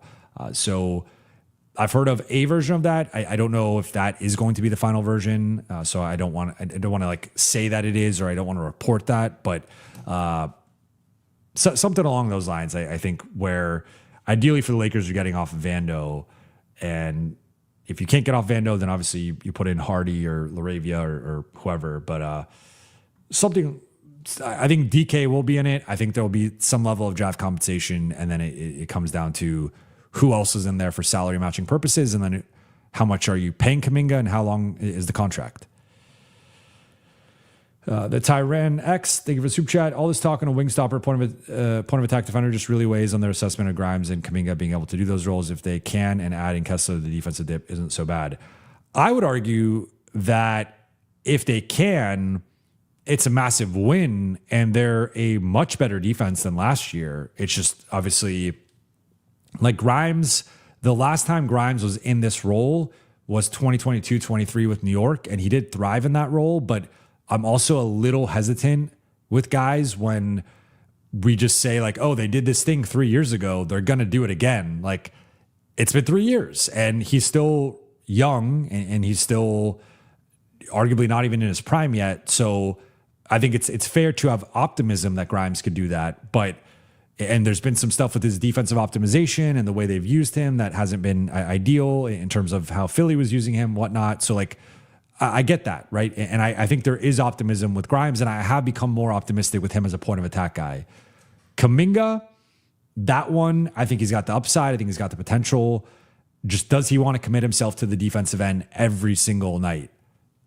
I don't know. Up to this point, I would say he has not done that, and he has not been willing to do that consistently. But if he is, that's obviously a very valuable player that probably like there's a reality or a scenario here in which both these guys outperform their contracts. Like if Grimes and Kuminga are legit defensive stoppers plus the offensive production they're likely going to provide, they're going to both, like Grimes will outperform 15 million, Kuminga will outperform 10, 12, whatever his contract ends up being. So yeah, I mean, there is a optimism here if these guys hit. I just think it's different when you're saying Marcus Smart, former defensive player of the year, guy with a proven track record of being a legit stopper, and his value took a hit because of the last couple of years with injuries, but Smart had already proven he could play that role. Grimes has done it once and did it 3 years ago. Kuminga has never done it consistently. So it's just like there's a blind faith, a blind optimism here that you feel like with JJ and the coaching staff, the player development, you have to be able to channel like the best version of both these guys as consistently as possible. And I'm not saying it's not possible.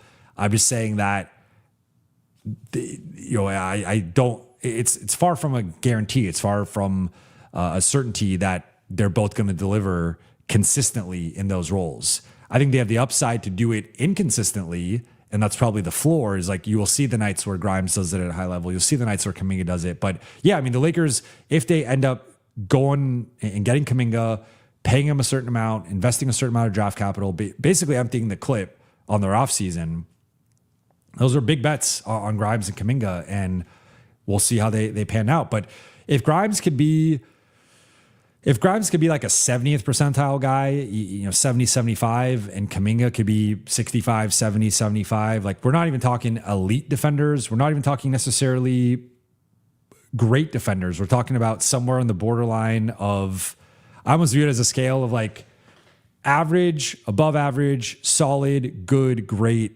elite, right? Like, and it's all relative. It's all semantics. But for me, if they could be somewhere in that like solid to good range pretty consistently, that plus the Kessler bump is enough to be at least a league average defense, if not above it. And I think if the Lakers are in that range, plus I think they'll be a top 5 offense, that's where you're cooking with grease, and you have a team that, to me, will be the third best team in the West. There will still be a gap between them and OKC and San Antonio. There's no denying that.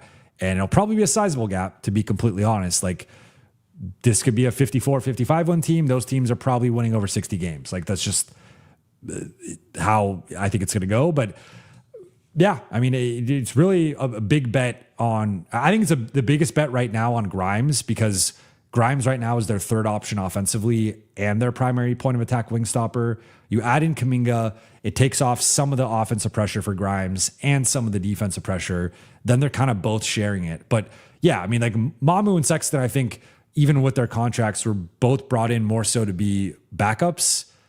Grimes and Kuminga, you're betting on them to hit their potential. And there is a version where both hit, both outperform their contracts, and the Lakers front office looks like one of the smartest front offices in the league. There's also a version where neither one of them hits. They both look more like bench players, and the Lakers can still pivot and slot them as bench players in the future, but it's obviously disappointing at that point. And if they both perform as bench players in starting roles, obviously you're not good enough. Like the Lakers hitting their ceiling is dependent to some degree on Grimes and Kuminga being like the fourth and fifth guys behind Luka, Austin, and Kessler. So yeah, it's a big bet on those guys, and we'll see. I mean, we're assuming here that they even get Kuminga, so we'll see. But yeah, it'd be interesting. Reeves, strongest soldier, thank you for the super chat. What about Draymond after we clear cap space or clear cap sum? I don't think they have enough to get in the Draymond sweepstakes. My understanding is that if the Warriors don't land LeBron or AD or do some big move, they're going to pretty much just re-sign Draymond to either the same exact contract he was on, which they could do, or maybe a 2 or 3 year deal, a little bit lower AAV, but somewhere in that 20 plus range. So the Lakers, it's highly unlikely that they clear enough cap space to go after Draymond.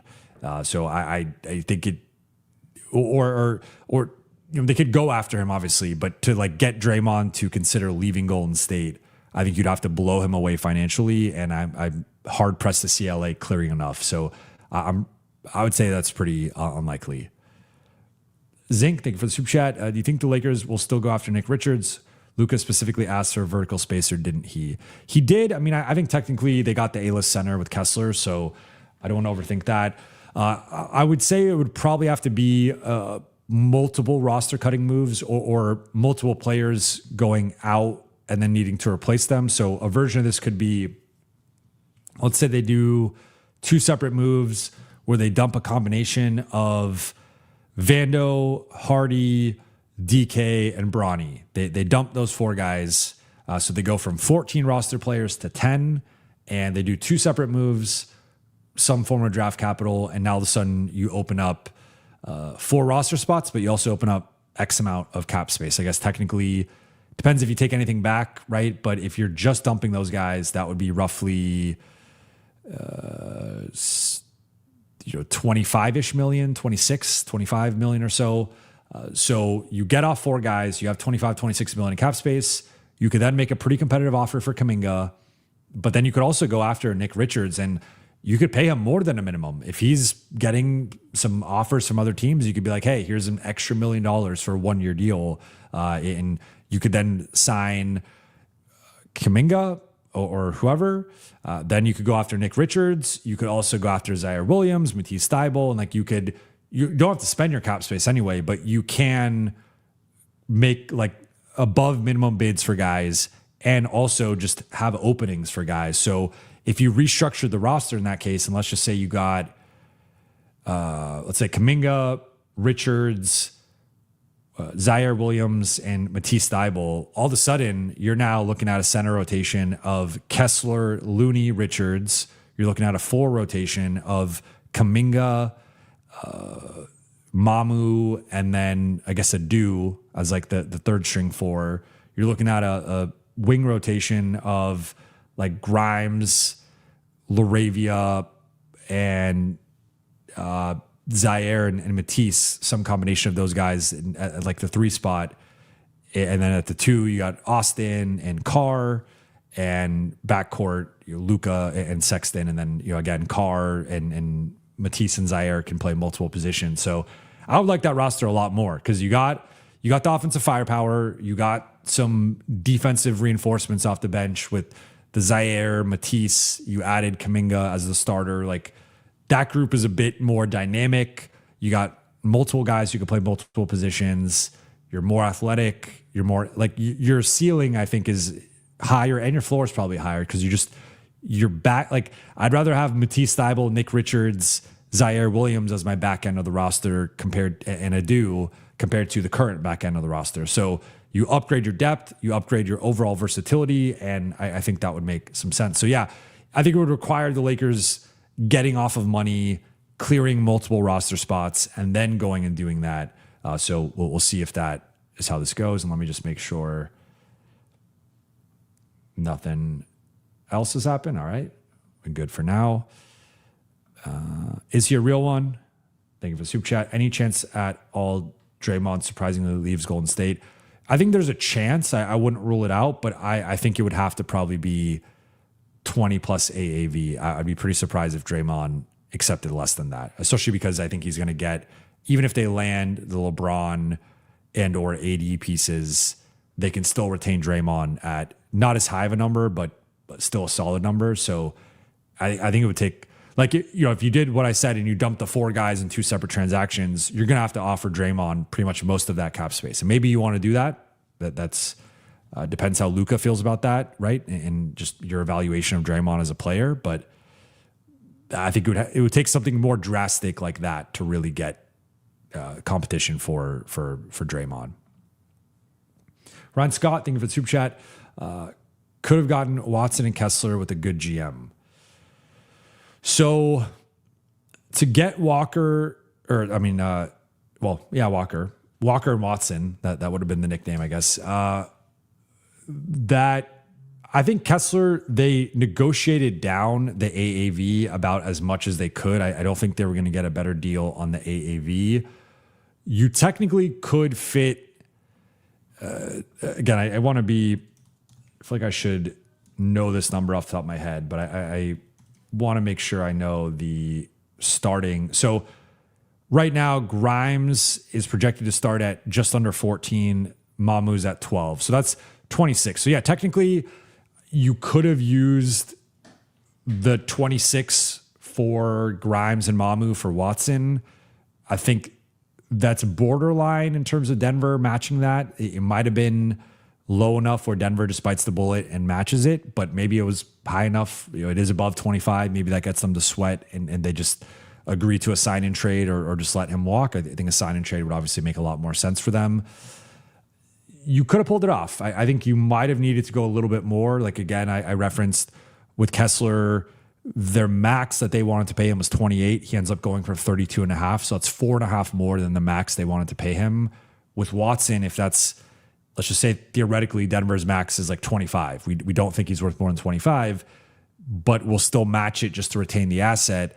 That equivalent would be closer to like 29 and a half, $30 million to really get Denver to be like, all right, we're agreeing to a sign and trade with you. So I think the money would have been tight. You probably would have had to have gotten off some additional money, and you would have had to have done the DA Hardy trade, and then also some form of getting off of DK or getting off of Bronny, opening up a little bit more flexibility there. But certainly that was a possibility. And I would rather have Watson than Grimes and Mamu together. So I would have preferred this path. As it's already difficult to pry a restricted free agent. And if you also think about how much they dumped in the Kessler trade, that like a sign-in trade, especially if they did the Kessler trade first, imagine Denver being like, well, we want, a first from you and a swap, or we want at least half the package you gave up for Kessler.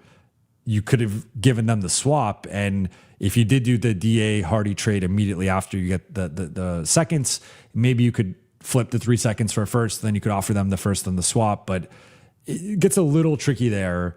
And the Kessler trade kind of set the market to a degree on like a RFA of a certain caliber, which I think Watson isn't on Kessler's level, but he's definitely on the tier below that. So yeah, I mean, it's possible they could have gotten both. I think it's a little bit complicated and it would have required more shedding of salary and potentially getting more assets, but there is a version where they get both. Basketball, thank you for the super chat. Ideal at this point, Hardy and DK plus whatever draft capital needed for JK sign and trade, then into the 2 spots open, Thibault and KCP on minimums. I would say that's as close to ideal for me as well. I would say, and then you also eventually flip, I think, Bronny to whatever team LeBron goes to. But yeah, I mean, among the guys I'd prefer to flip, I mean, Vando's at the top for me just because of the contract and his, we'll say, tension or whatever with JJ of just, I don't see a reality in which he's playing a real role or, a role above being like the 9th man realistically. So I would say like Vando, DK and Vando, DK, Hardy, and Bronny, I think are 4 guys I'd be looking to get off of just because Vando and DK, I think JJ has his opinions on them. Hardy, I just don't see, especially with Grimes and Sexton, like an offensive-minded player who doesn't play defense. The Lakers just don't really need that archetype. And then Bronny, I don't think you have to give up Bronny, especially based on how cheap his contract is. But if you can get a certain asset, especially from the LeBron team, I think you should consider that. But yeah, it's something along these lines of getting off like these 2 for JK, then getting Thibault and KCP. I would take that. And final one here from XSC. This is a fun one. Do you believe in Zodiac GM? If there was a time for LA to sign DeRozan, a Leo, it would be now, along with Kuminga, a Libra. In combination with Kuminga, LAL has the potential to be a strong starting unit, A-. So I don't know if I believe in Zodiac. Like, I mean, I understand the theory behind it. I will say that my mom is very into zodiac signs, so she has instilled a baseline understanding of zodiac signs into my brain. And I do think with some people in my life, like I'm a Libra. I think I have a lot of Libra tendencies. My wife is a Capricorn. I think she has a lot of Capricorn tendencies, but like I also know people who do not fit the profile at all of what their sign is. So it's like, I think this is a hilarious thought and a hilarious comment.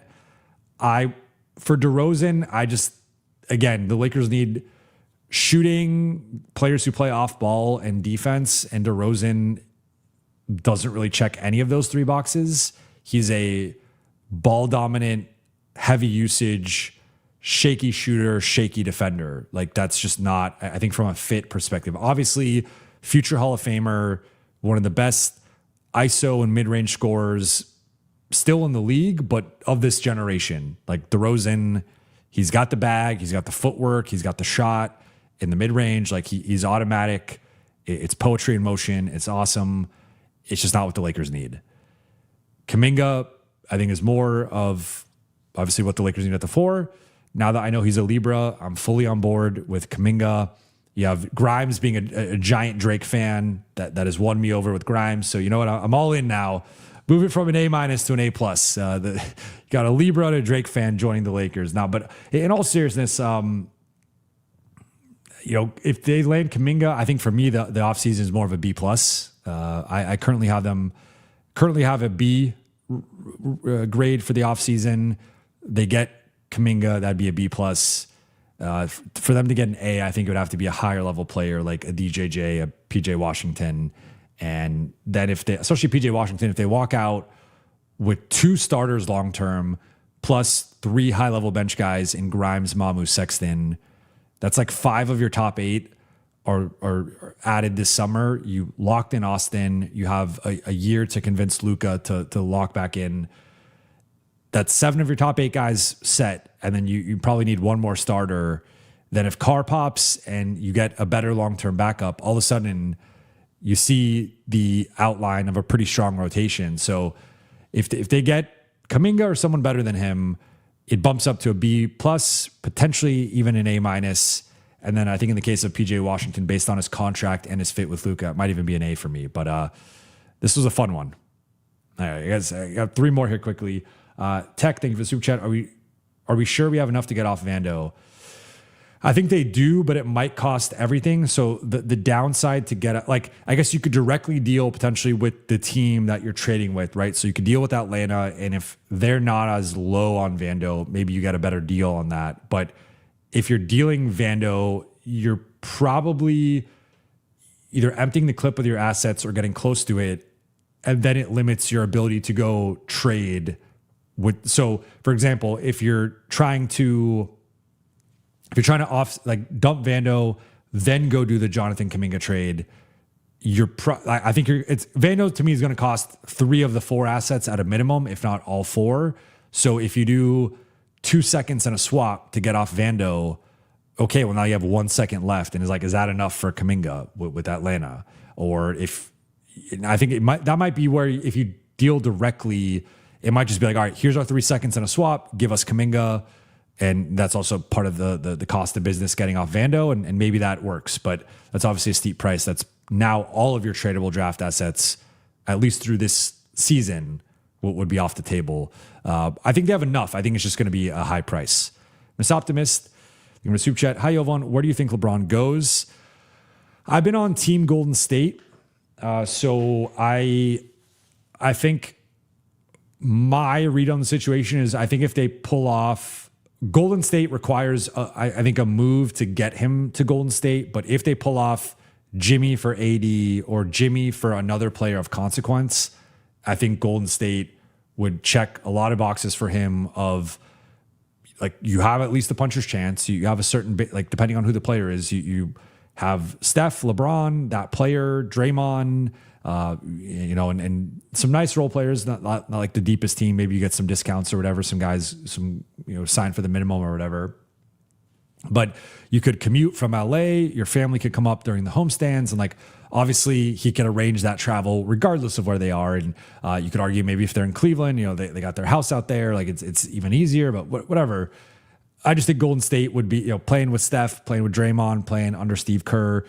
There'd like the history there'd be a lot that would be appealing for him in addition to very short commute out of LA. But there has been a lot of Cleveland buzz the last few days, and I don't know if that's a smokescreen or legitimate. There is an element of like, it's not adding a new team to his basketball reference page, and it's just basically going to where he started and where he's got the most ties, and just there's something poetic with him closing his career out in Cleveland. I'm more skeptical of like Miami. I just think with how things ended in 2014, and I think that things are in a better place. I don't know. I don't really see it with how Miami operates. And I just don't know if they have enough. Then Denver and Minnesota are interesting, but they're Denver and Minnesota. And I feel like if he's going to a colder weather, smaller market team, it's probably just going to be Cleveland. The team that has grown on me the most, and I would say, to me, I would probably put the odds as like Golden State 1, Cleveland 2. I think the team that has jumped up to me to number 3 is Philly, where there is a natural hole there at the 4, and it's in the Eastern Conference, so you don't have to worry about OKC or San Antonio, at least until the finals. And with Embiid and his health track record, like there will be plenty of nights where he's out and LeBron will be needed to carry a certain load, but they also have the offensive firepower with Tyrese and JB and VJ to like not need LeBron to be a 20 plus guy every single night. So my top 3 with where things stand currently would be Golden State 1, contingent on a move, Cleveland 2 if Golden State doesn't pull off a big move, and then Philly 3. Then maybe like Miami 4, Minnesota 5, Denver 6, or you could kind of flip those in any order. But I think Philly's the one that for me has gained steam, both in terms of fit and like their needs. And then Cleveland, I think, is the one that's been, there's a ton of Golden State buzz. It's now shifted to Cleveland buzz. Is that a giant smoke screen for someone else? Like, is he going to Philly? Is he going to Minnesota? Like, we'll see. But I would say if I had to predict one of those 3 teams, it has to be one of 3. I would say Golden State, Cleveland, or Philly. But right now, kind of in that general order. Drew asks, thank you for the super chat. Can we still get Watson? How likely we get Kuminga? Technically, yes, they could still get Watson, but it would require dumping a ton of money, getting into the mid-20s in cap space, making that offer, and Denver either not matching or Denver agreeing to a sign and trade. The limitation with that is that if you're using any draft capital to get off of some of these assets, Denver's going to want draft capital in a sign and trade. So I would say Watson is highly unlikely at this point due to LA's limited draft capital and limited means to create meaningful cap space. They can theoretically create low 20s, maybe even mid 20s, maybe even upwards of high 20s, but it's pretty complicated. It will almost certainly require dumping most, if not all, of their current draft capital. And I don't, like at that point, you're just praying that Denver doesn't match because I don't think you'd have enough for a sign and trade. So I'm pretty skeptical of Watson. Kuminga, I would say it's more likely than not as of right now. I would say 55%. Like I think the ball's in the Lakers' court in terms of if they up the price for Kuminga to agree to the sign and trade and or up the price. I think there's a couple things going on where Kuminga doesn't like the contract offer and the Hawks don't like the draft capital offer from the Lakers. If they ramp up both of those and get to a certain desperation for Kuminga, I think Kuminga will happen. I think the Lakers can make this happen. It's just going to require probably more money than they currently want to give up and more draft capital than they currently want to give up. And then depending on what the trade looks like, we will then evaluate it at that point. Miss Optimist says rooting for Miami. I get the Miami, a Miami, LeBron, Giannis, Bam front line is just absolutely insane. So I totally, there would be a size and physicality element. You got the defense there with Bam, Giannis, Davion Mitchell, Andrew Wiggins. Like, I get it. And then Kerwin asks, think of a super chat, how are we going to upgrade our forward position if the next couple of years of unrestricted free agent forwards is looking bleak and no draft capital to trade for a RFA? So the Lakers will, it's going to be a minute. They'll get, so they've got the 2027 pick is 1 through 4 protected. So it depends on where that falls. But assuming it doesn't fall in the top 4, that will go to Utah. Or I forgot if Utah rerouted that, but that pick is out. So they can't trade that pick. And then, they technically could trade the top 4 protection, but I don't know if you want, that's a pretty valid, you get a top 4 pick in a draft. I don't know if you want to be trading that willy-nilly. They'll gain access to another second round pick starting next draft. So if they stand pat with the current draft capital, they'd have 4 second round picks. They could obviously still dump some guys and potentially get assets back, but it's primarily going to be non-taxpayer MLE. If we pull up 2027 NBA free agents and look at Spot Track here, let's pull this up here. This is 2027 free agent class. If we go, well, now it's not, I don't know. Spot Track always gives me issues when I'm on stream. I really don't get it. But Steph, AD, Giannis, and some of these guys are going to sign extensions and stuff. I don't think any of these guys right now are really realistic. If we start going down here, and then the player option guys are most likely opting in at this number, like Drew Holiday, Jeremy Grant, Julius Randle, Jalen Green. I think all these guys are opting in. DeJounte Murray.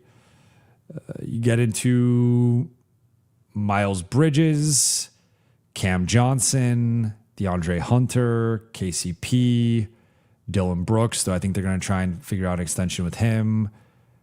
Josh Hart, there's a team option. Keldon Johnson.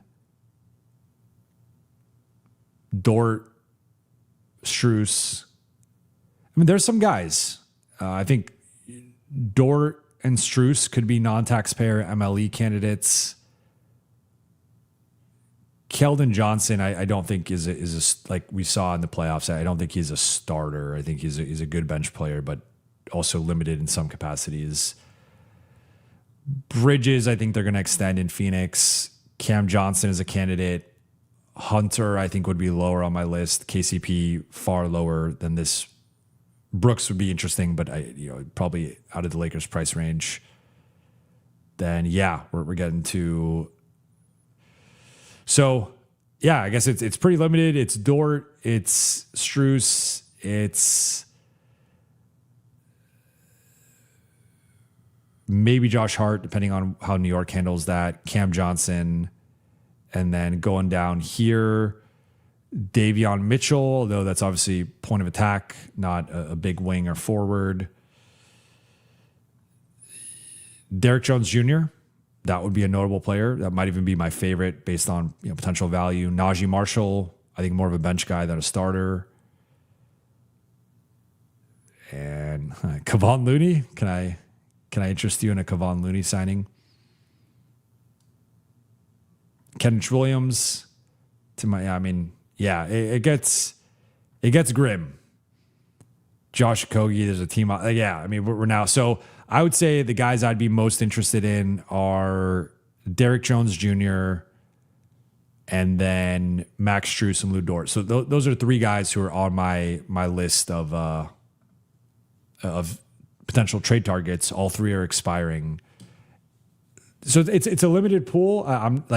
This is where we could go back to whether LA should have done the Wiggins trade last summer, or if LA should have prioritized getting a Smart or Oubre at least as a stopgap until you eventually got the Dort, the DJJ, the Strus, whatever.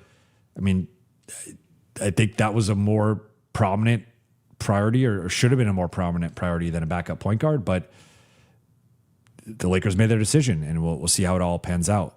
But yeah, I mean, going to be limited in terms of draft capital and options over the next couple of years in terms of free agency. But with all that said, appreciate you guys for rocking with me. I'll be back tomorrow. And we'll see if there's any updates over the next. If something crazy happens tonight, I will go live again, but most likely we'll just be back tomorrow. Then we'll be traveling Thursday. So I think we'll do Lakers Collective on Thursday, but won't be going live or doing anything Thursday. Then we'll be in Vegas, and then we'll go live a couple times probably throughout the weekend, and then definitely go live Monday with like a recap of the weekend, Friday and Saturday games. And then at that point, we'll also see if the Lakers end up finalizing these moves, finally getting the Kuminga or someone else as their next starting forward. But appreciate you guys. For those watching on YouTube, please be sure to hit that subscribe button, turn on channel notifications, and like and comment on this video. The numbers have been off the charts the last couple of weeks. I really appreciate the new audience. It would mean a ton to me if you considered hitting that subscribe button and trying to get to 40,000 subscribers by the end of the month. It would mean the world if you considered hitting subscribe. For those listening on Apple Podcasts, Spotify, or your podcast platform of choice, please be sure to follow, download, and leave a 5-star review. Appreciate you guys. Shout out to the chat. Shout out to the late night gang. I guess there's a trade as we are. What is the trade? Okay. Breaking news. The Pistons are trading Karis LeVert and 2 second-round picks to the Bucks for Taurean Prince and Gary Harris. Per Shams Charania of ESPN. Pistons create a trade exception and save some money, and then the Bucks acquire assets and Karis LeVert. Riveting stuff. We have reached this point of the offseason. But shout out to the chat. Shout out to the late night gang. Appreciate you guys, and talk to you all very soon.